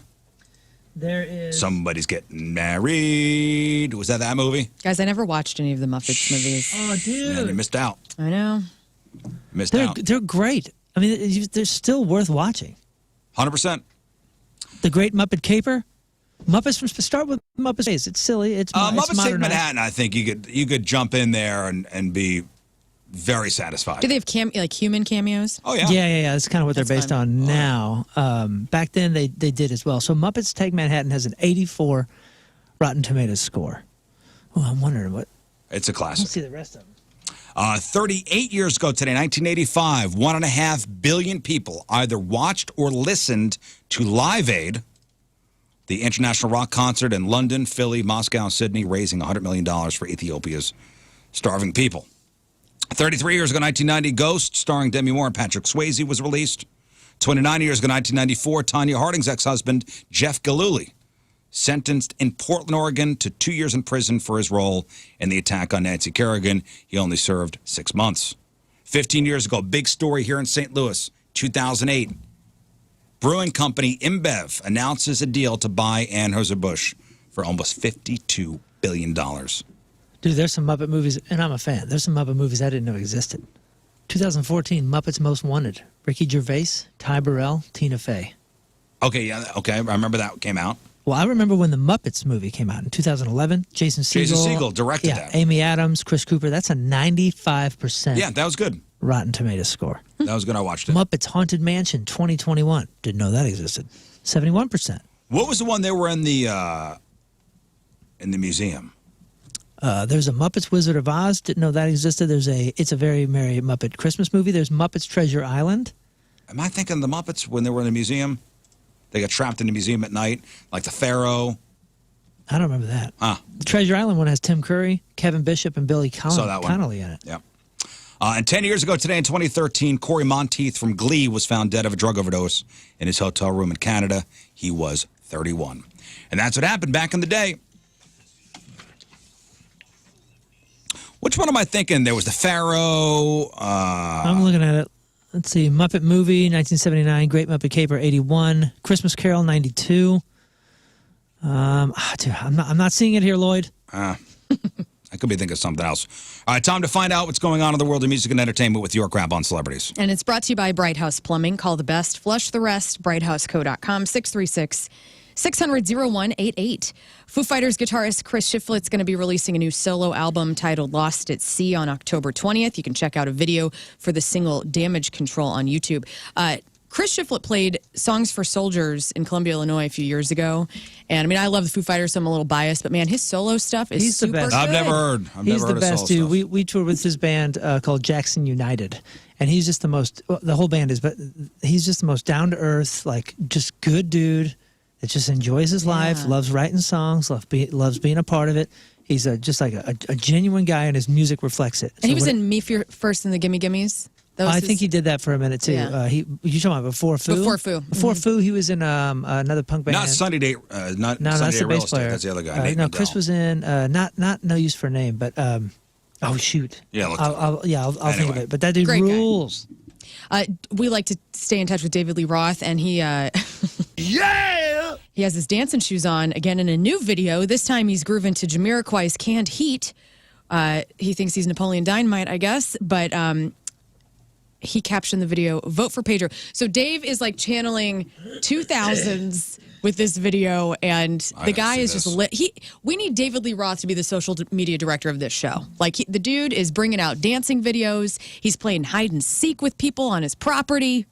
Chris was in No Use for a Name. No Use for a Name. From 95 to 99. And Me First and the Gimme Gimmes from 95 to 2019. There you I'm go. not thinking Night at the Museum, guys. There was a Muppets movie, and there was the Pharaoh, and I thought it was the guy from Mr. Robot who played Freddie Mercury. What is his name? It's a sweet name. It's super cool. Rami Malek? Rami Malek. Yeah. He was also in the Pacific. I'm going to find this out. Please continue. Henderson Brewing, the Toronto company that brews the band Rush's beer, is holding a Rush Day on August 26th. They're going to be having a free event up in Toronto. And I wanted to share this because if you go to the Toronto airport, which of course has the initials YYZ from the Rush song, you will be able to see this tap room in Terminal 1 that they're going to open later this year. And they have tons of Rush artifacts throughout their entire career. So Rush is a band that you can't see live anymore because Neil's dead. And I think this is really cool that Toronto's airport's just like... Yeah, the Rush Museum. Maybe It's the Rush thinking Out of the Museum because he was the Pharaoh and Out of the Museum. Man, but I'm not thinking of that. Damn it. I'm getting my museum movies... With your Muppets. With my mixed Get up. your museum movie straight.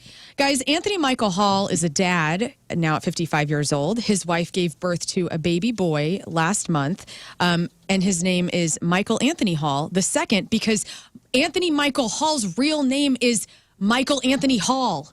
He just swapped so he his switched first and it? middle name. Like, Oh, weird. isn't that crazy? Is it because of an after thing? I mean, a SAG Yes, thing? it was. Ah. Exactly. And I don't know, that just kind of blew my mind for whatever reason. I just, you know how people I know that a lot of people change their names when they become famous, but that seems like such a weird switch that wouldn't your family be all taken out by that? Yeah. I don't know. Is he the one? He's Rusty in Vacation, right? Yes. Yes. So Breakfast Club. Is he also the one that was On SNL. He was on the youngest SNL? member of SNL. Okay, yeah, because I can't remember. It's Thomas C. Hall. C. Thomas Howell, you're C. thinking. Thomas Howell. And Michael C. Hall. Michael C. Hall. Yeah, That's like there's Dexter. So That's many Dexter. damn. Anthony Michael Hall was the original Rusty. Those Yes. In three the I first mix two up. movies. And he's also the nerd in the Breakfast Club. Yeah. Yes, he was the youngest cast member of SNL. He kind of flamed out pretty quickly. Has had some issues with the law. C. Thomas Howell. What a sentence. C. Thomas Howell was in Soul Man. See, now I can't remember what he looks like. I'm thinking, by the way, of Thomas. the Sesame Street movie, Don't Eat the Pictures. Okay, thank God we figured this out. Oh, that's that guy? the man with the sentence? C. Thomas Howell? Howell? Oh, That's I don't that know guy. that guy. There's a new Nick Cage movie that's coming out, and it's perfect because now he's a grandpa assassin. Yes, it's called The Retirement Plan. Hits theaters August 25th. I watched the trailer. Nicolas Cage is sporting a ridiculous gray, long-haired mop, and he's badass. And so just when you thought, what else can Nick Cage do? Now he's being like Hoosierific, long-haired grandpa assassin. Okay. So we'll put that trailer up on the blog. EA is developing what it calls an original third-person single-player Black Panther game in partnership with Marvel Games and Cliffhanger Games. No release date for the game has been set at this time. But in a statement, they said, we're dedicated to delivering fans a definitive and authentic Black Panther experience, giving them more agency and control over their narrative than they have ever had to experience in a story-driven video game. Wakanda is a rich superhero sandbox, and our mission is to develop an epic world for players who love Black Panther and want to explore the world of Wakanda as much as we do. Okay. All right. And the Emmys were announced yesterday, the nominees. And you want to hear about who won and who is not going to be winning? Okay, You so got snubs? I love the snubs. Yes, please give me the nominees. I know that Apple was like nominated 80 times or something crazy. Well, as usual, HBO had the most. They had 127 Wow. nominees. I know basically Succession. Succession. Everybody was nominated. Yes. Every actor on that show Really? was nominated. They had 27. They I got thought the it was- most nominations I thought of it any was show. fantastic, but not everybody wins in it. Everybody was Deserves- nominated. So Jeremy Strong, See, who's that's crazy. Jeremy Strong, I think, deserved it, but not everybody did. Brian Cox, The dad, Logan. Kieran Culkin, Okay, nominated. Kieran did. Even Alan Ruck, Cameron? the older brother, Cameron. Cameron from First. That guy's Blood Off. forever Cameron. I love that you have this memorized, by the way. Jerry. Jerry? Jerry. Jerry was pretty good. Jerry was nominated. She was pretty good. The Skarsgård guy. Oh, yeah. Peter You Skarsgård. talking about the Norwegian guy or Yeah. whatever his name is? Swedish guy? Swedish guy. What the heck was his name? He was nominated. You know what? And he deserves it too. Alexander. I'll tell you who. Alexander Skarsgård. Tom Wamsgam. He was nominated too. That guy, I've seen him in a couple other movies. He's in like in some World War II movie where he has a completely different accent, and it's hard. I can't see anything but Tom Cousin Greg Wamsgam. was nominated. You know what? He was excellent. Excellent. He was excellent. All of them. Even the sister that I hated. Nominated. Well, Succession has 27. The Last of Us has 24 nominations. The White Lotus has 23. I gotta watch that White Lotus. Everybody says that's I great. know, me too. I tried watching the first season and I just fizzled out. All three of those shows were up for Best Drama, along with Andor, Better Call Saul, The Crown, House of Dragon, and Yellow Jackets. Best Comedy nominees: Abbott Elementary, Barry, The Bear, Jury Duty, The Marvelous Mrs. Maisel, Only Murders in the Building, Ted Lasso, and Wednesday. So I saw. So for Only Murders, Martin Short was nominated for Best Actor, But not Steve Martin. Was he supportive actor? No, No, you he know wasn't. what? It's kind of one of those things where you feel like you're kind of watching Steve Martin. You know what Martin I'm Short saying? is great. Like Martin Short is like a full-on character. Not that it's all that different than what you expect Martin Short to be, but like I feel like I'm watching Steve Martin be Steve Martin, and maybe that That's actually true. takes away from his opportunity to be recognized Martin as Short an is so- exquisite I've watched it. actor. Yeah.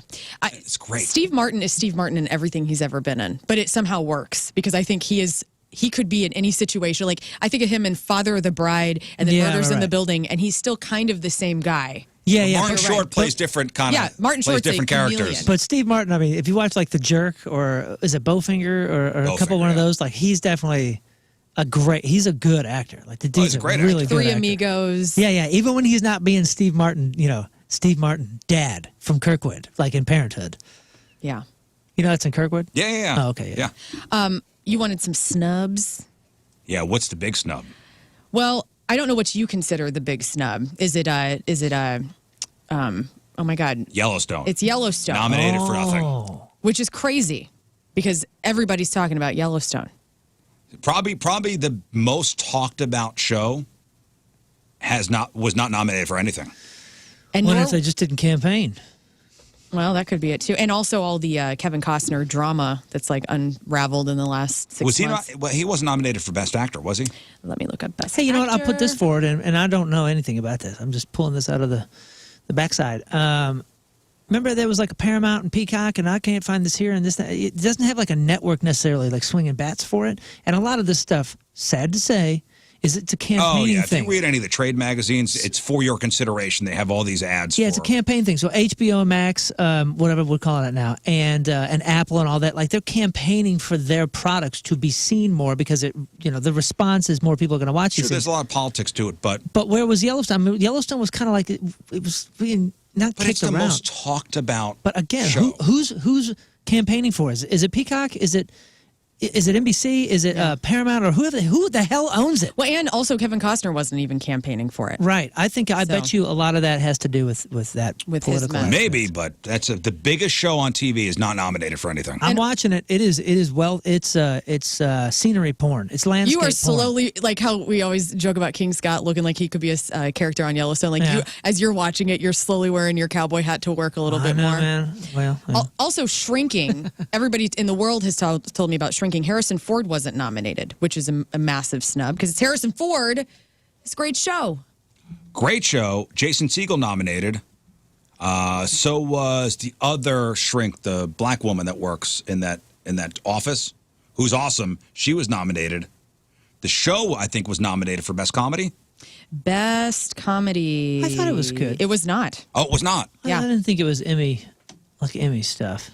Speaking of the Yellowstone thing with the clothes, don't think I haven't looked up that jacket that with the orange top. I tried to buy that damn thing. Publicly, I'm supportive of it. I tried to buy all that damn stuff. Dude, watch Barry. If you haven't watched Barry, I only got like 2 episodes left. Barry's good, but I had a friend, and I hope it doesn't Dexter it for you. I had a friend say this was the best show ever made. Nope, don't and tell they me ruined anything. the Don't ending. say it. Come on, man. That's what he said. I don't know what. NoHo Hank was nominated for an Emmy. Obviously, Bill Hader. And somebody else was nominated for an Emmy. From Barry? Henry Winkler. Is Bill Hader a writer on that as well, or a producer? Director, producer, writer, and I think he does it all. He is spectacularly talented. Did either of you watch The Patient on FX on Hulu? No. It was really good. That was Steve Carell plays a psychologist who gets captured by one of his I started clients. watching that. I lost interest. Gosh, no, we did watch that. That was excellent. It was excellent. And the guy who plays the patient, his name is I'm just going to say his name incorrectly. Yeah, Domhnall Gleeson. Yeah. He didn't get nominated, and he totally should have. Oh my gosh, I forgot about that. He was so freaking good at playing that psychopath.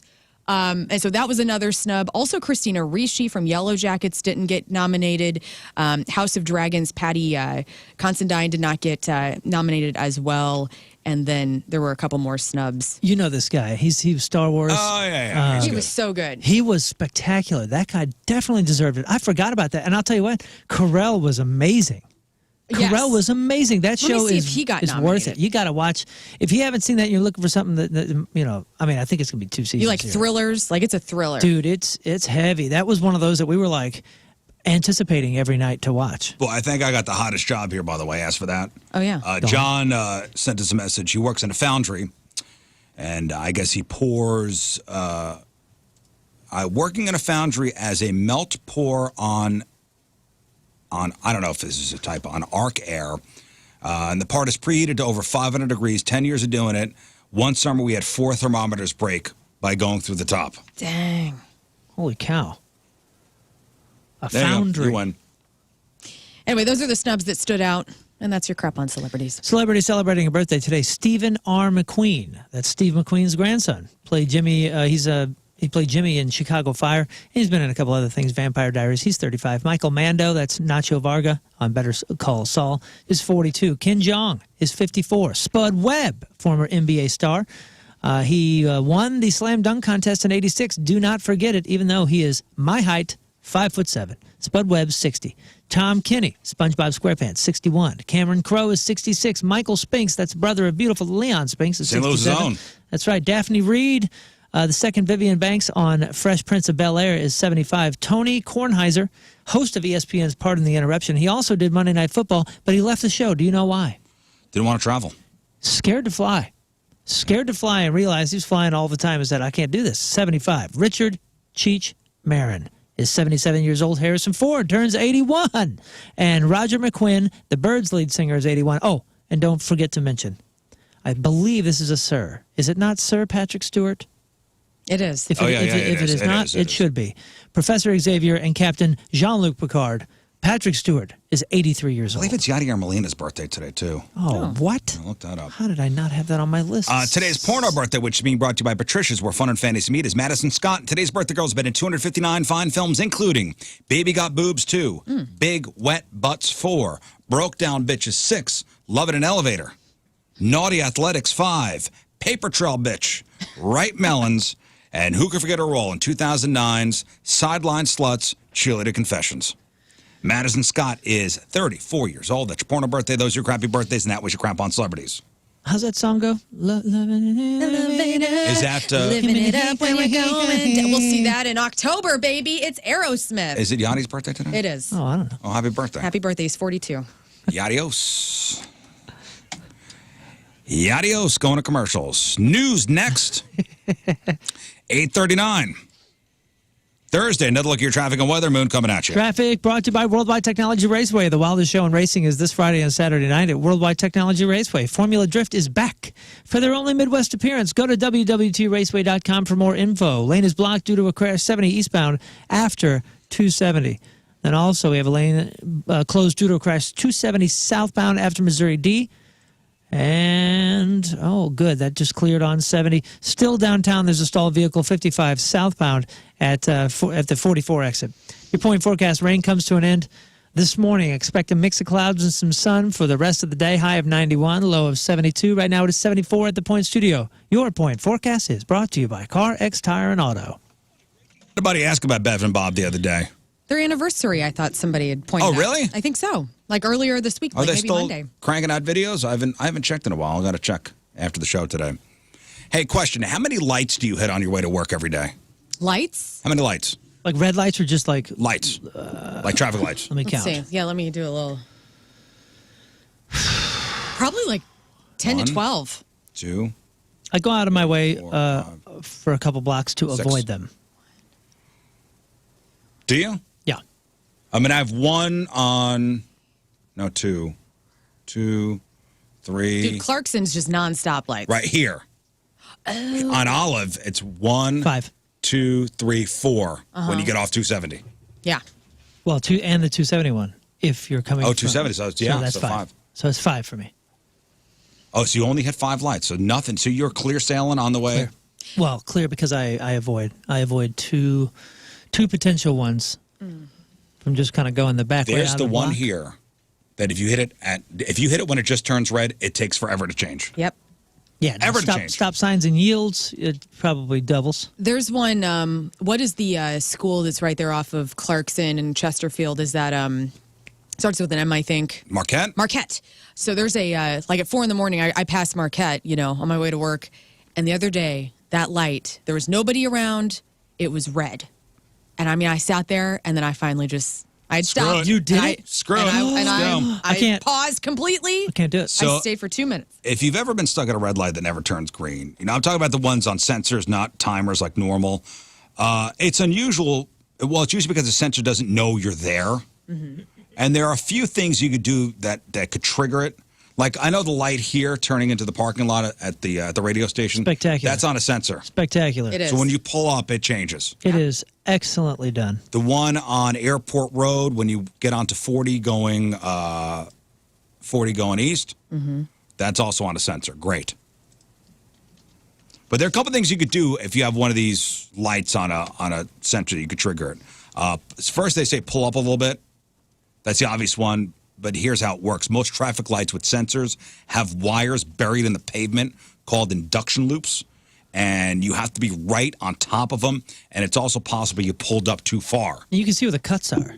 You can see where the little tar or whatever the heck it is in between, like little seams. You can see the squares. Look for lines on the ground that are different color than the pavement. Usually darker. There might be a box outline from where they buried the cables. Exactly. You just look for that, sit on top of that. And they also say flash your high beams. Oh, to do the emergency thing? Some traffic signals have cameras or infrared sensors instead of the built-in lines in the ground. And flashing your high beams can sometimes trigger those. Look for something near the traffic light that looks like the type of security camera you'd see in a bank or a store, or sometimes they're hanging in metal boxes above the roadway. And those are the emergency light detectors? I don't know what they do, but they say flashing your high beams could trigger that. Well, the point of that is if they see emergency flashing lights, that it triggers the sensor faster to make it safer for emergency vehicles, fire department, ambulances to go through. Listen, I don't give a crap what it's for. Just help me get through it. Just help me. I need to get through this Yes. light and get to work because I probably have to go number 2. Me too. Let's do some news. Oh, yeah. We gonna do some news. And your news being sponsored by Martin Jetco Heating and Air Conditioning, more reliable than your news source. So a couple of years ago, there was a radio contest that was done in, I believe it was Sacramento. And the name of the contest was Hold Your Wii for a Wii. Remember that? It was a huge story. Yeah. When Nintendo Wiis were... This is a huge The story, thing. not Yeah. necessarily because of the competition. It's a huge story because of the outcome. Sure. So the contest was a radio contest. It was have contestants in the studio, and you drink as much water as you can, and the last person to go to the bathroom wins the Wii. Well, somebody wound up dying. I was just going to say, and the last person that goes to the bathroom is dead. You're holding your waist in. They wound up dying not because of any bladder thing, because they drank too much water. Oh. There is such a thing as water intoxication. And a 10-year-old kid in Columbia, South Carolina, was hospitalized over the July 4th weekend for the same thing, drinking too much water. That Sacramento contest was a huge, I remember it was, where were you? Where was the, God, I don't know. Not having the contest. Does one typically have that happen, I was talking about in this kid's case, by force or by choice? Because I feel like, your body would stop you at some point. He said, right? well, the story goes he guzzled down 6 bottles of water in an hour. Oh, this is a challenge of some sort? According to the New York Post, with his parents, an article that was an interview with his parents. So the kid's name is Ray. His mom says he ran outside with his cousins, started playing. They were full throttle, running circles around the house. A bunch of boys together, jumping on the trampoline. Ray had gotten in and gotten himself some water. What we didn't realize was how much he got. So the dad says by 10:30, he could not control his head or arms or anything. His motor functions were gone. Oh, no. He was rushed to the ER. Doctors treated Ray for water intoxication or dangerously low sodium levels in the blood. So you drink so much water, your sodium levels are, your sodium is diluted. Mm-hmm. Weird. And water intoxication causes your kidneys to become overwhelmed. Dang it, man. He was given potassium and sodium and something to help him pee for 8 hours.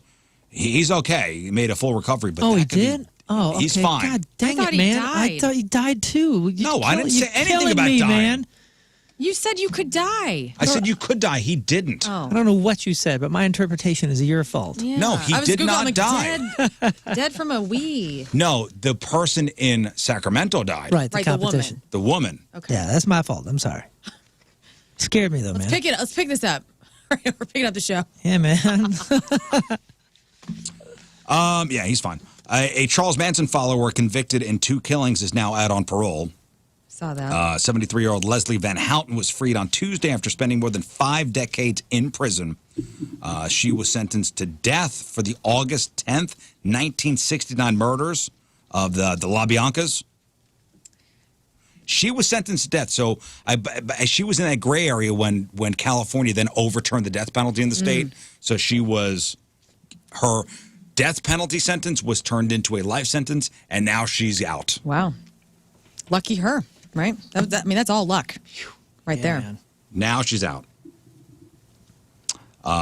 Remember, the other Manson cult members would kill Sharon Tate, the next day. So she was involved in the first set of murders. Manson died in prison in 2017 while serving his life sentence. Did you like the Tarantino Once Upon a Time in Hollywood? Great. Great. Great. That was awesome. That soundtrack is spectacular, too. Great. What a twist! Like the whole, intertwining the truth with this other story and the whole thing. It was just wild. Great movie. The Powerball jackpot continues to climb. No winner yesterday. So no Powerball winner yesterday. The total now stands at $875 million. And now is my time. The third biggest jackpot in the history of the game after the world record $2.04 billion Powerball jackpot that was last year, and the $1.586 billion Powerball jackpot that was in 2016. 2 tickets sold in Florida and Indiana matched all 5 white balls to win $1 billion prizes. There were also 36 tickets that matched 4 of the 5 white balls and the red Powerball. 26 of the tickets won $50,000. The other 10 tickets included the power play option for an additional $1 per play and multiplied the $50,000 prize by 3 to $150,000. So that makes sense. How much have you given to the office pool so far? $8. You gonna be 12 here today? I know. I just did my $8. my $8. Oh, you weren't in on the ones before? No, I got on the last one, and then I'm gonna wait till the next one. I got a feeling it's gonna push you. Dude, you're gonna be out, man. No, because you are gonna take care of me. I'm gonna take care of your house. That's it. You know what? I feel good about it. I think you guys are gonna win. Although I should probably run that by my wife. You ain't doing it? No, not doing it.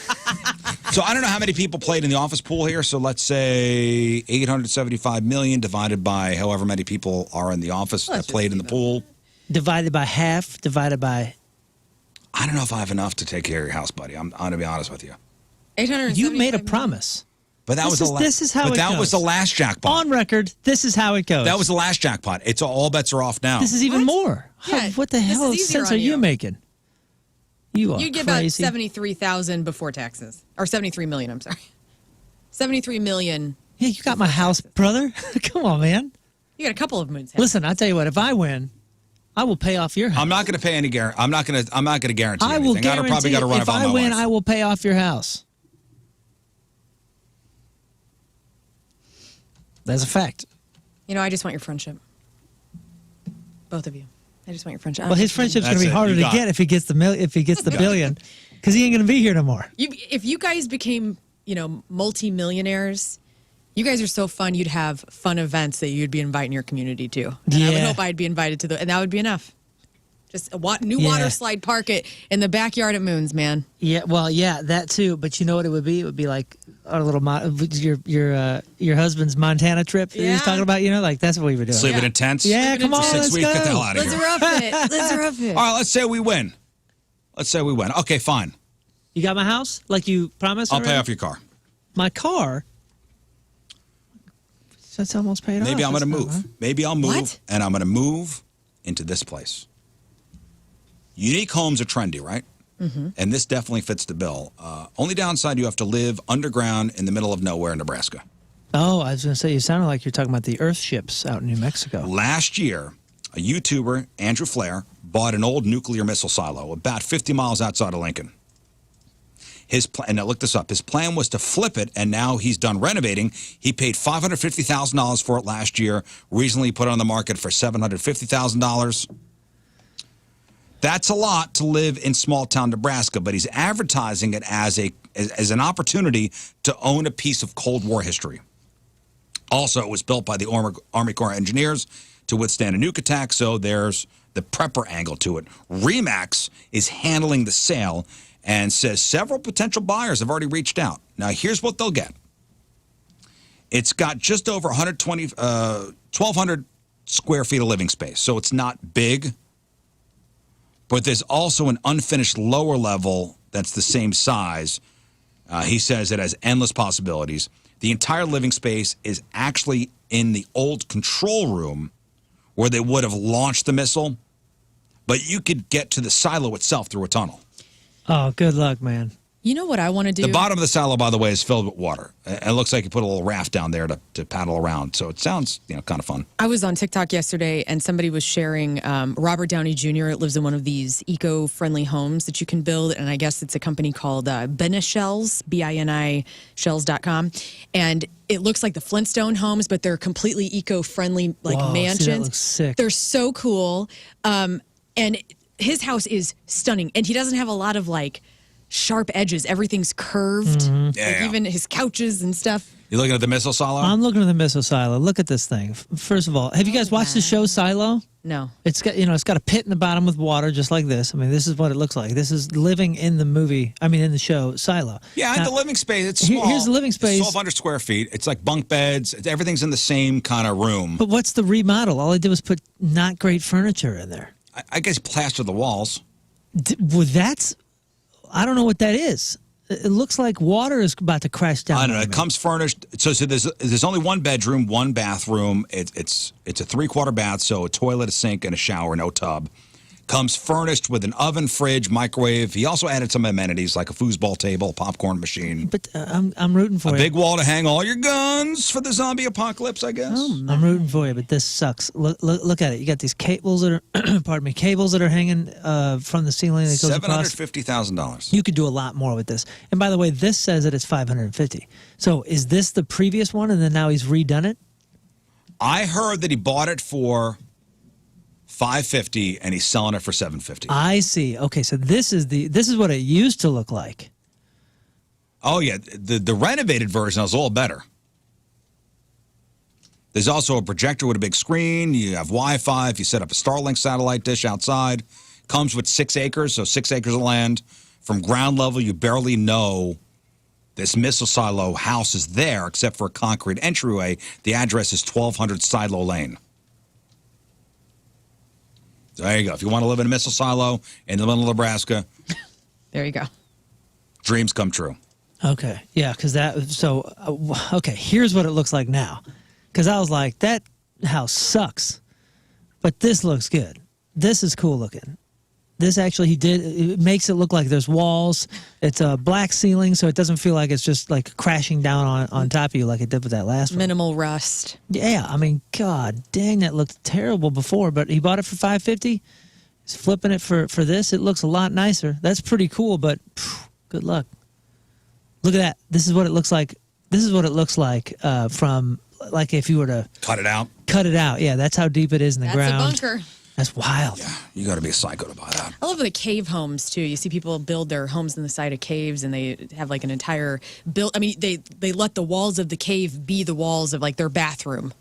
Yeah, it's badass. Hey, if you have a garden, there's a new invasive critter to worry about. Researchers at the FDA say to look out for invasive jumping worms. Whoa. The worms are also known as Alabama jumpers, Jersey wriggles, wood eel, crazy worms, and snake worms.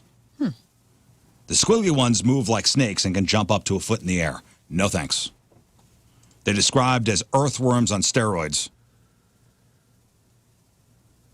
So if you try to capture one, the jumping worms can also shed its tail to escape. While most worms are great for soil, these wigglers make soil worse and inhospitable for plants. So the invaders were seen in 30 states last summer, have been recently seen in Wisconsin. I'm not sure if they're in Missouri yet. But look out for jumping earthworms or earthworms on steroids. Ever eaten a really big meal and regretted it? Yeah. So a rattlesnake in New Mexico had to have emergency surgery after biting off more than it could chew, or really more than it could digest. Someone found it shortly after it swallowed a mouse, along with the trap the mouse was caught in. Oh, no. An animal rescue place posted the photos. You could clearly see the outline of the mouse trap in its stomach. It was one of the classic wood traps with the bar that snaps down. Yeah, right. The trap was about 4 inches long, 2 inches wide. They were able to do surgery and remove the trap. It survived it? Yeah, last I heard, the rattlesnake was doing great. Mouse, obviously not. And finally, in your news, 31 cows were killed on Saturday after a tree they were huddling under during a storm hit by lightning. Is this out by Rolla? Alabama. Oh, this happened not too long ago in the Rolla area. The family who owns the Alabama farm that housed the cows have lost around $30,000 because of the accident. Dude, I think this happened recently, too, with some of these storms. Recently, a farmer down in Rolla lost a whole bunch of cattle. They were all huddled around the hay ring, and it hit the hay ring. Damn. The photo's awful. It's 20 cows on top of each other, just in a ring. So I guess when it rains, and storms, cows huddle under trees. Mm-hmm. So lightning hit the tree. A meteorologist says 50,000 degrees Fahrenheit would literally cook the sap in the tree. The sap runs down, runs in the roots. It's a conductor. The cows are near the trees. Unfortunately, all electrocuted. You ever see the video? It's on a soccer field of a lightning strike hitting a soccer field and everybody on the field dying. No. You serious? Oh, yeah. Everybody dropping instantly. Wow. When it's time to go, it's time to go. And that, I don't know if you want to watch a video. I don't think so. You don't see it. There's no, violence or, gruesomeness. You just see the lightning hit the field and everybody on the field drop. Holy smokes, man. And that's your news. Thanks. Feel so bad now. Yeah. All right, it is 9:08. Some of your emails and sports after the break. Another look at your traffic and weather. Moon coming at you. Traffic brought to you by Worldwide Technology Raceway. The wildest show in racing is this Friday and Saturday night at Worldwide Technology Raceway. Formula Drift is back for their only Midwest appearance. Go to www.raceway.com for more info. We got a lane block due to a crash 70 eastbound after 270.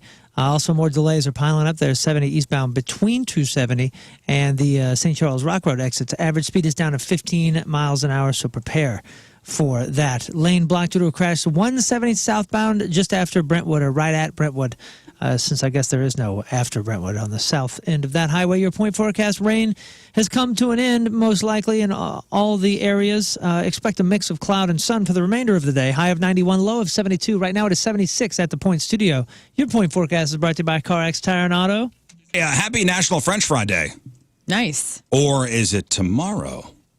There's a weird controversy this year. I don't know if you heard. No. I don't know if you guys were aware. Big controversy. National French Fry Day. Is it today or tomorrow? So 1 year ago, the fast food joint Checkers, which is Rally's here, they petitioned the website National Day Calendar to change it so it would always fall on the second Friday in July. I mean, It's so cute. it's perfect. So National Day took them up on it and lists it as the 14th this year. But everyone else ignored it. So we got 2 French Fry Days back to back this time. Well, sooner it's going to be all 7 days. Yeah, no big deal. Might as well be. But almost everybody's running their deals today, though. So McDonald's is giving out free fries any size, no purchase necessary. You just have to order through their app. Burger King giving out free fries, too. Also any size, but you have to buy something else, again, only through their app. McDonald's is doing free fries with no purchase necessary. You just have to Get order through on their app. out. What a deal. Good for them. What a bargain. Wendy's, same deal as Burger King, but theirs runs through July 16th. Heinz has teamed up with Uber Eats on a deal. You get $5.70 off certain orders that include fries. Uber Eats has a list of participating restaurants. Smash Burger, I know there's a couple of those in the area. Free fries with any purchase. That one doesn't require you to order through their app. White Castle has a buy one, get one free coupon for a small fry. Rallies, they got a deal. But thanks to their Friday stunt, it starts tomorrow. Through the 16th, rewards members could get a free extra large fry, no purchase necessary. So happy Friday, either today or tomorrow for you. And also with you. And I do want to bring up this one other food news piece. Okay. Lern and I were talking about this yesterday. Oh, I'm disgusting. I'm grossed out already. This almost seems like an April Fool's Day idea that somebody in marketing turned in late. So corporate said, screw it, let's just make this a real thing. So Burger King is selling a new burger in Thailand. Right. It's not really a burger. They're calling it the, quote, real cheeseburger. But there's no meat. Ooh, I saw Just this. a bun with 20 slices of American cheese on it. 20 slices. See, and you got to see the photo to appreciate just how much cheese it is. Of American cheese. 20 too much. slices is roughly a pound of cheese between 2 buns. Moon, you and I have talked on the show before about how we've never met a cheese we didn't like. No, never. And Cheese is my friend. American cheese, great on a burger. You know, back in the day in the 80s when you'd make nachos in the microwave, that's what you would use.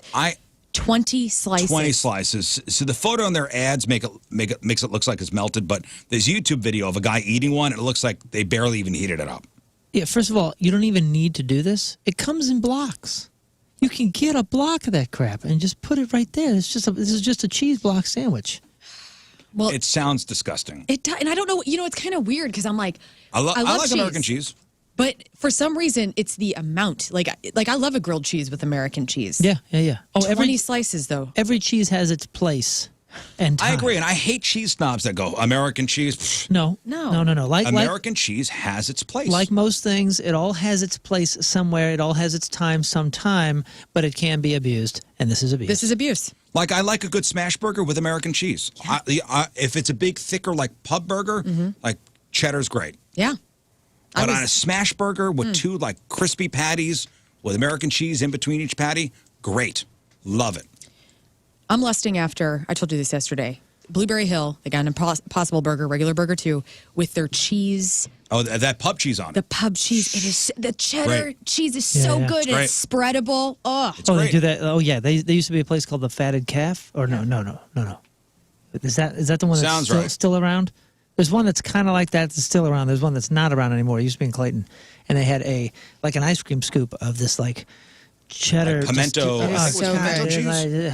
cheese. It looked like ice cream, and it just boop. You put it on. They put it on a burger, and it would kind of melt over a little bit, and you're just like, I'll have that every day. See if you can put a video of this guy in Thailand eating this real cheeseburger and see what people think.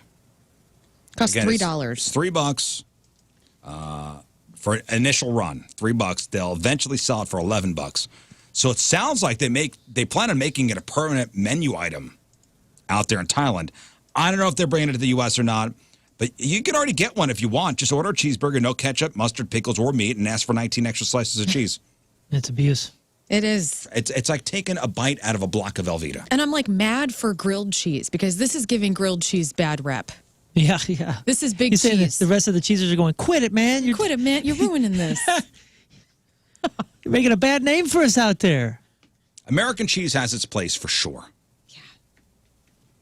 And shut up, cheese snobs. It's not real cheese. Okay. Yeah, Technically, everyone knows that. And that's fine. Oh, we're Everyone's cool fine with with it. that. Everybody Exactly. signed off. cool that it's got its place in cuisine. Yeah. I like the cheese spectrum. You know, like Velveeta, you're talking about block of cheese. It's fine. It's fine. The cheese In spectrum. certain, your dips, Right. Velveeta with Rotel. Oh, please. Get in my mouth. Every Super Bowl party forever. Yeah. It's my You always favorite. got to have a crock pot of that going. Oh, yeah. Is that burnt cheese? Oh, good.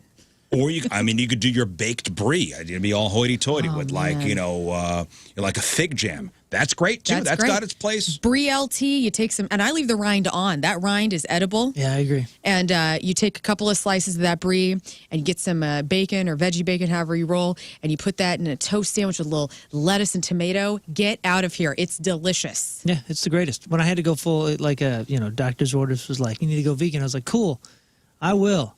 Except for cheese, man. I'll cut it back, but like, come on, man. I That's can't. hard. That's a friend that it's too hard to sever the relationship. Yeah, I and understand. real quick, you're damn near a cheesist a little bit here. You don't like blue cheese, and It's not a cheesist. I'm not like I don't. just don't come up here I like don't you're all thumb my- love. No, I don't thumb my Just- nose yeah, just at don't come in less here like you're superior equal. cheeses. I just don't like certain cheeses. Well, then you're not. I'm not a then snob. You're not a true lover. Like you go to Italy, you'll probably you'll go in a cave where they've been developing the cheese for years. Sure, like but on a that's wheel, like, and it's smelly. It's stinky. Parmigiano Reggiano or Pecorino Romano. That's fine. I do like those cheeses. Sure, you got your face. We're saying that We're talking about the- we're cheese hippies. All are I just welcome. got We love recently you. into We're all love about the cheese. love. You don't have I cheese recently love. got into brie. No, I'm not an adventurous cheese eater. But again, I'm not thumbing my nose at American cheese. Psh. Is there a place in St. Louis that's like it's cheese? And it's every type of cheese, Let's and there's just- a special cheese of the day, and you go there Well, and there used to be the one and cheese shop. Is that still around? Do you You go talking and about have down on tastings? Forsyth? Is that still around?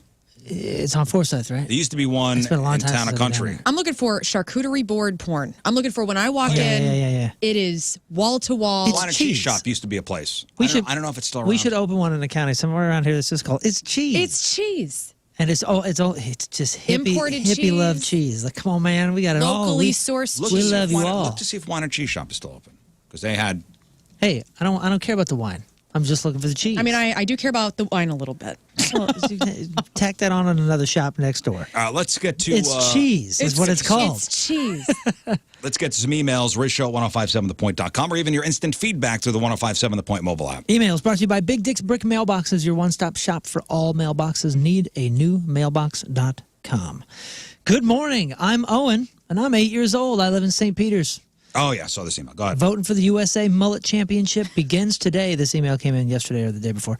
I hope you and everybody at the station will consider voting for me. Voting is free, and you can vote every day. Donations will be made to Home for Wounded Warriors, Jared Allen's Home for Wounded Warriors. Donations will also count towards my overall score. First place winner gets $5,000. Okay, we are on this show. The Rizz Show is fully endorsing Team Owen and Yes. his pursuit of the, I guess, youth division for the USA. It's like 8 to 10 USA year olds. Mullet Championship. Mullet Championship. In fact, Fox 2 just did an article. I'm reading it now. St. Peter's boy enters 2023 USA Mullet competition. And it is exquisite mullet. We are Owen talking. Williams. Yes, we are. We are talking well done, high class, multiple fashion. I mean, there's a lot of different photos that they sent over that are part of the submissions. And man, he's pulling off multiple looks with this mullet. Learn if you would saturate the socials Yes, with please. links to Owen's mullet page. Excellently done. Good luck, Owen. We got you. Back. We are Team Owen. So on Fox 2's website, they say 8-year-old boy from St. Peter's competing for the title of best mullet in a kids division of the USA Mullet Championships. Owen Williams enters the competition with a Shea mullet. He is one of more than 300 contestants competing for the best mullet for kids between the ages of 5 and 8. On It's Mullet profile page, he says, I started to grow my mullet about 2 years ago because I liked the way it looked. None of my family or friends have a mullet, so I guess you could say that I am one of a kind. Yes, you are, babe. Mullet Champ USA just opened up voting for its kids divisions yesterday. The first round of voting runs through Sunday. Next round of voting runs from July 19th to the 23rd and will consist of the top 100 contestants. Third and final round, top 25 vote getters from August 7th to 11th. So go to our socials. It's going to be on all the socials. Vote for Owen. I'm gonna throw this up. Eagle call. There you go. Good luck, Owen. Good luck, Owen. We love you, Owen. Next. Had a quick question for Lern. I've Okay. heard her talk about cannabis seltzers a few times now, and I was curious, so I Googled it, but I couldn't find anything local. What brand does she like, and where does she get them? Thanks. Thanks. So I go to Randall's, and I also go to Dogwood Liquors right off of Manchester, and you can get Midwest Magic is the brand. It's a local brand, I believe, and they have all sorts of different flavors. And so essentially, what it is, it's Delta 8, and they come in, I believe, a 4-pack. They're quite expensive, so be prepared for that. I think it's like $30 for a 4-pack, which is crazy. But I have one of those, like I normally have them on Fridays, and I guess you can call me a bit of a lightweight, but I have one, and I'm just coasting into my weekend just fine. Nice. So Midwest Magic, and there's a normally at a Randall's. Not a sponsor. Not a sponsor, but if you go to like these liquor stores locally, now they do have a cannabis and Delta 8 section normally. So just take a look at that and ask the people that work there and see what would be good for you.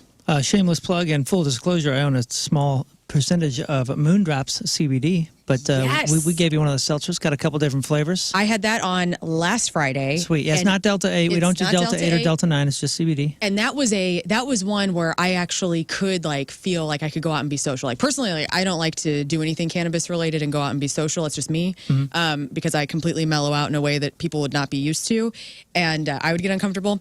So, but your Moondrops, I could take those on a float trip, be 100% fine, feeling Sweet. good. So thank you Thanks. for that. Yeah, moondropcbd.com and that's the stuff that we give to the dog as well. We give her the tincture. We have a dog drops, and it came in handy yesterday with those storms, man. She's a wuss these days. Next, we have, and that was Team Rizz member Dan, by the way. Hey, guys, and Lern. What's up? I said to my coworkers a few months ago that you all should do Password, and for the first run, it was good. But you should follow 2 rules that are pretty key to making the game fair. The team trailing gets to go first each round, and second, they have the option to pass at the start. Oh, see, I thought that was great. I thought that was a great idea. You get the option to pass, so you don't have to be the first hint giver. Okay, so if you win the round before, you could. Yeah, but you want to be the first. Like Not always. I did twice. You're right. Not always. Some of those are tough. You see the pass when you go, ooh, Yeah, you want to need maybe be the 2. second one. Okay, Yeah, so might be cool. Fine. We'll mark I was that quick down. on the buzzer. If you win the round before, you have the option to go first or second. Okay, fine. Great. Next. I had an 8-year-old call me brah, and it made me really mad. I don't know why. Is it the same as our generation calling everyone dude? Will the next big rock station phone number be 969 brah? Maybe. Yeah, don't bra me. That What was up, Mike. brah? Have your kids said anything to you? Because my son will say bruh or Yeah, different no, things. they have, and I go, I'm not your bra. And you know what? I gave him that too a few times years ago when he said dude or something, and I sounded just like my father. My father said, "Don't call me dude," and I never but called him that's fine. dude again. This was like 20 years ago, 30 years ago, and I gave him the don't call me bruh. And so now anytime he does it, it's out of habit, and he always goes, "Sorry, Dad. Sorry, Dad." Yeah, good. And now I feel bad that I like put that on him, and I just want him to be him It's and called speak. being a dad. Yeah, okay, but I don't know. I'm softening with that. I'm softening with that. You Like don't need any more friends. They need a dad. I'm not trying to make a friend. I'm just trying not to like pick a battle. I'm not your that's bra. Stupid to fight. I'm not your bro. I'm not your dude. Your dad. My best friend's son calls his mom bruh. And she was like, what am I supposed to do with this? Right. And I go, I don't know, man. There's a I lot call of her man. There's a lot of parents listening. So how are you guys handling this? Yeah, like I handle it. Like it should be handled. Oh. I ain't your bra. I ain't your dude. And if you call me by my first name, you're going out the window. What? What Oh, about man. when you guys get the apartment, you and your son, and you have like the dude space? Like, no first names? He's going to still have to call you dad at Yeah, the of course. He bro will always apartment? call me dad. Man, my buddy calls in high school. I didn't know him before high school. Well, I did know him in middle school, and he called his dad by his first name. My sister does that to her dad and to our mom. And I'm like, stop that. Wait, as a regular occurrence or as like My a sister's snarky? in law school right now, so she's smarter than everyone in the family right now. Oh, You know, okay. she's degreed. She's degreeing up. When she comes home, she'd be like, Jill and Jerry, and like start to mansplain Really? to or womansplain to us. Yes. Not as a joke? She probably is. There's like a little bit of it, but I get offended because I'm like, I'd give anything to call my dad again. It's a word I just don't get to It's say a very respect often. thing. It is a respect thing. It's a It's a son-in-law respect thing. thing. Whenever she came home from college with Pauly Shore and she's calling her parents by their first names, like it's just weird. Don't do it. Man, when you go to a party or a friend's house, 7th, 8th grade, and he's like, "Hey, Steve, can my friend have a soda?" You're like, "Who the hell is Oh, my Steve? parents would kill me. Who's Steve?" Your dad has a Wait, name? yeah, and he's like, "That's Steve over there." And I was like, "Well, is that your stepdad?" He's like, "No, that's my dad." And I was like, like a nuclear blast hit me. I didn't even know. I didn't even know how to handle that. I said, "What?" I'm not the most. Listen, we're not the most strict parents, but there is a respect that needs to be in the house. Yeah. So I ain't your bra. I ain't your bra. Ain't your dude. It was ain't your stunning. guy. It was stunning when that happened. I was stunned. I'm calling my mom Ma lately. Me too. I say "Ma" all That's the fine. time. Hey, That's Ma. fine. I say that too. I feel like we're in the Little House on the Prairie sometimes when I'm like, Ma. Hey, Yeah. Ma. Hey, Ma. Hey, this is my Ma." This is my Well, mom. yeah. My son did that a couple times. I'm like, Well, and like Jerry, I've always called him Jerry, and we call him Gary for fun. But then I was thinking like the Kate Hudson, Kurt Russell situation. She calls Kurt Russell Pa because he essentially helped raise she and her brother with Goldie Hawn, most of their life because their dad left them when they were kids. And so she calls Kurt Russell Pa. And I was thinking like, been calling my mom Ma, and I've been kind of wanting to call Jerry Pa. He would love that, I bet. But like, it's weird. It's like a weird thing. Like, It's No, you already just too crack late. it It's once. too late. It's only weird It's too once. What do you mean it's too I'm late? 38. It's never It's too late. It's too late. I You feel gotta like it's start too that- late. You're 38. you got to start that at the beginning. That's what I 38. thought. No, you got more than half of your life. What are you going to not change because it's too late? Of Too course, late. no. This is like fresh times. I Next. just think I want to be Kate Hudson. I don't know. Nah, just crack it open. You'll be fine. Hey, late. guys. Next. I'm a former student at the Broadcast Center, and I'm looking to continue my education this fall. I completed the program, but can't seem to find any contact information on the website that actually works. Rizz, I know you're a former student and was wondering if you could provide any help. I didn't know you went to the broadcast I did not. center. I'm a long-time listener. But I did hang in the alumni hall. They put You his, could be put my this. picture. Learn, they put his picture up there as if he went to it. So That's weird. people like Michael here for years and years have emailed in and called in and be like, they hey, I still know you went to open? Broadcast Center. That's false advertising. I don't think they are. It might be all online now or something. Well, this email came in today. You know why I Or didn't yesterday. I didn't bitch about it? Why? Because you loved it. You thought it was cool? No, because I want people to get into this game. And Oh, if I you do. helped, I want to be like like if you asked me, like I did not go to Broadcast Center. What did you do to get into the place you are right now?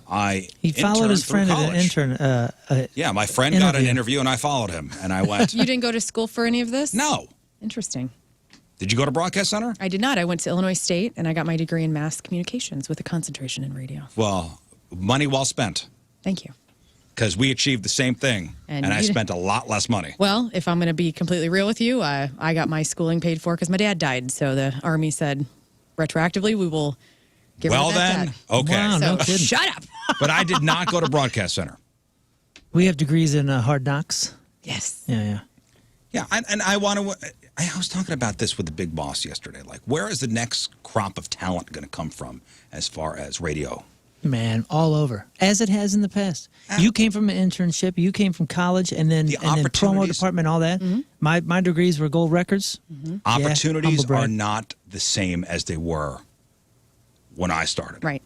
There is no. We were talking about this with Mark Close and John Hewlett. We would stick new people in overnights. Yes. We would stick new people in at night.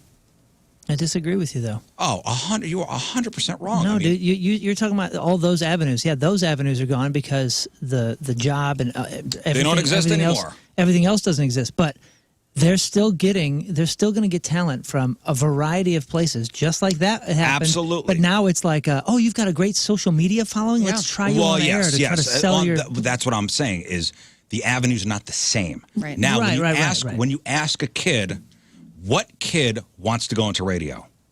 They don't. Right. They want to be YouTubers. They want to be TikTokers. Yeah. Okay, this is a problem for this business. We got to get on the radar of the youth. Yeah, because here's the thing, like, you got to know how to do, like, there is a certain set of skills you have to do a radio show. You can't just come in here with a great personality. Like, there's technical side, there's knowing the law of radio. That could all be taught. That could all be taught, but you have to have an interest in that. The thing that drives me the craziest in this business is when you have a top talent person who has no damn idea how to run that spaceship board. Drives me nuts. And there's people in this This will building be. that This is have that. this The is taught. majority of it's just people in this getting building. it's just getting discovered. Now, how are we finding the new talent? I mean, we'll be gone, and then who's the next crop of people to Right. come in? Where are we finding those people? Comedy clubs, maybe bands. I know Tommy the Boss here is great at collecting talent, getting people like yourself, like Tim Convey from bands, stand-up comics, like Rafe, And Chris Tim. Convey. and Tim, and Chris Convey. But there's no place like Broadcast Center anymore. Right. They're not the opportunities to do overnights Yeah. and late nights is not there anymore. I will say this, though. We do have people on, like, if you listen to the Arch late nights, our board op, Haley Reeves, she is so good behind a board. She's my favorite board op. That young lady wants to be on air full time one day, and damn it, she's going to do it because she's doing, like, she's doing midnight to 4 a.m. on the Arch. Awesome. So and live, and she's cutting her teeth there. And, and shout out to Marty Link for paving the way for her, like saying, like, okay, you want to put the effort in, we want to get you a good demo, and that's the work that you got to do because you got to make your mistakes first. You're going to fumble a lot. Yeah, And I now did 2 years, 2+ years, fill-in stuff, and did every weekend. I There you did go. Fridays, With stations nights being and weekends. computer automated, now we got the stupid AI garbage that may be taking over, radio DJ jobs. I'm just saying, we just have to adapt and we'll figure it out. But your advice to him is, man, we don't know. Like, there's 1,000 different ways, and you got to find which one you're best at. You know what I mean? If Yeah. it's building a following on YouTube, it's building a following somewhere else. If it's getting in here and interning, And maybe no matter it's getting- what your yeah, age is. Dude, I was in my 30s, had multiple gold records, and was at $9 or $10 an hour or something, babysitting the station on Saturday nights. Do you think that was like? I always think the best way now is to get an internship or start on the promo team and get to know people at the radio station. Yeah. And get your first job as a board op and just be in the studio and be around the air Yeah. talent. Well, and I'm also, just saying, not everybody just like skips up on here. Like there was teeth to be cut and dues to be paid. well, and also, it's not going to be the people changing or following into the steps of how to get into this building. It's going to be the way radio stations are. We're adapting to the AI. We're adapting to being on YouTube. We're adapting to podcasts. Like literally, the industry has to change, and it is. That's how it's been. Yeah, it's got to, or it's going to be dead. And that's why you will have YouTube stars that are going to become radio hosts and vice versa. It's already doing it. Did you say you hate it when somebody, like when talent doesn't know how to use the board? Oh, yeah. I give Tim McKernan hell all the time because he does not know how to run the board. And I get up in his ass all the time about it. But his boyish good looks make up for it. Exactly. He's a TV guy. You know who blew my mind with that? Who? Was Jeff. Jeff was like the radio guy of all radio guys that I knew. Tom West always ran the board. And he had never run the board. When we were in here, he was like, no. I don't know what to do that. I'm not doing that. All right, we got to take one final break. We'll come back and wrap her up.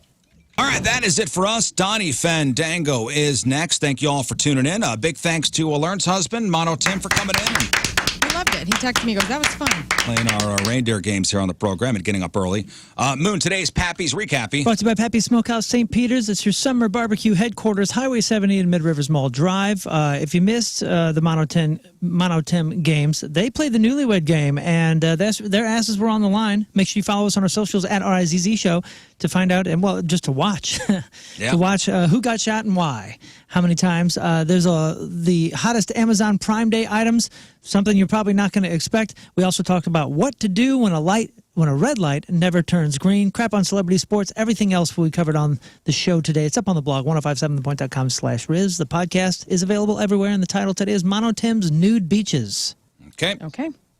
Also, the Craigslist Freak of the Week. We got 3 Bear No ads, so if you missed that, make sure you hit up the podcast to hear, learn, read those ads, and vote on Twitter at RIZZ Show. All right, ladies, gentlemen, anything else? No. That's it, brah. All right, we leave you with a selection from our Team Rizz Member of the Day, which is brought to you by Hot Shot Sports Bar and Grill, proud sponsor Team Rizz. Visit hotshotscent.com/Team Rizz. From Waterloo, Kenny Garlett is our Team Rizz. Kenny. He wants to hear this song, and here it is, and we will see you tomorrow. Done it next. Bye. Bye. Energy up!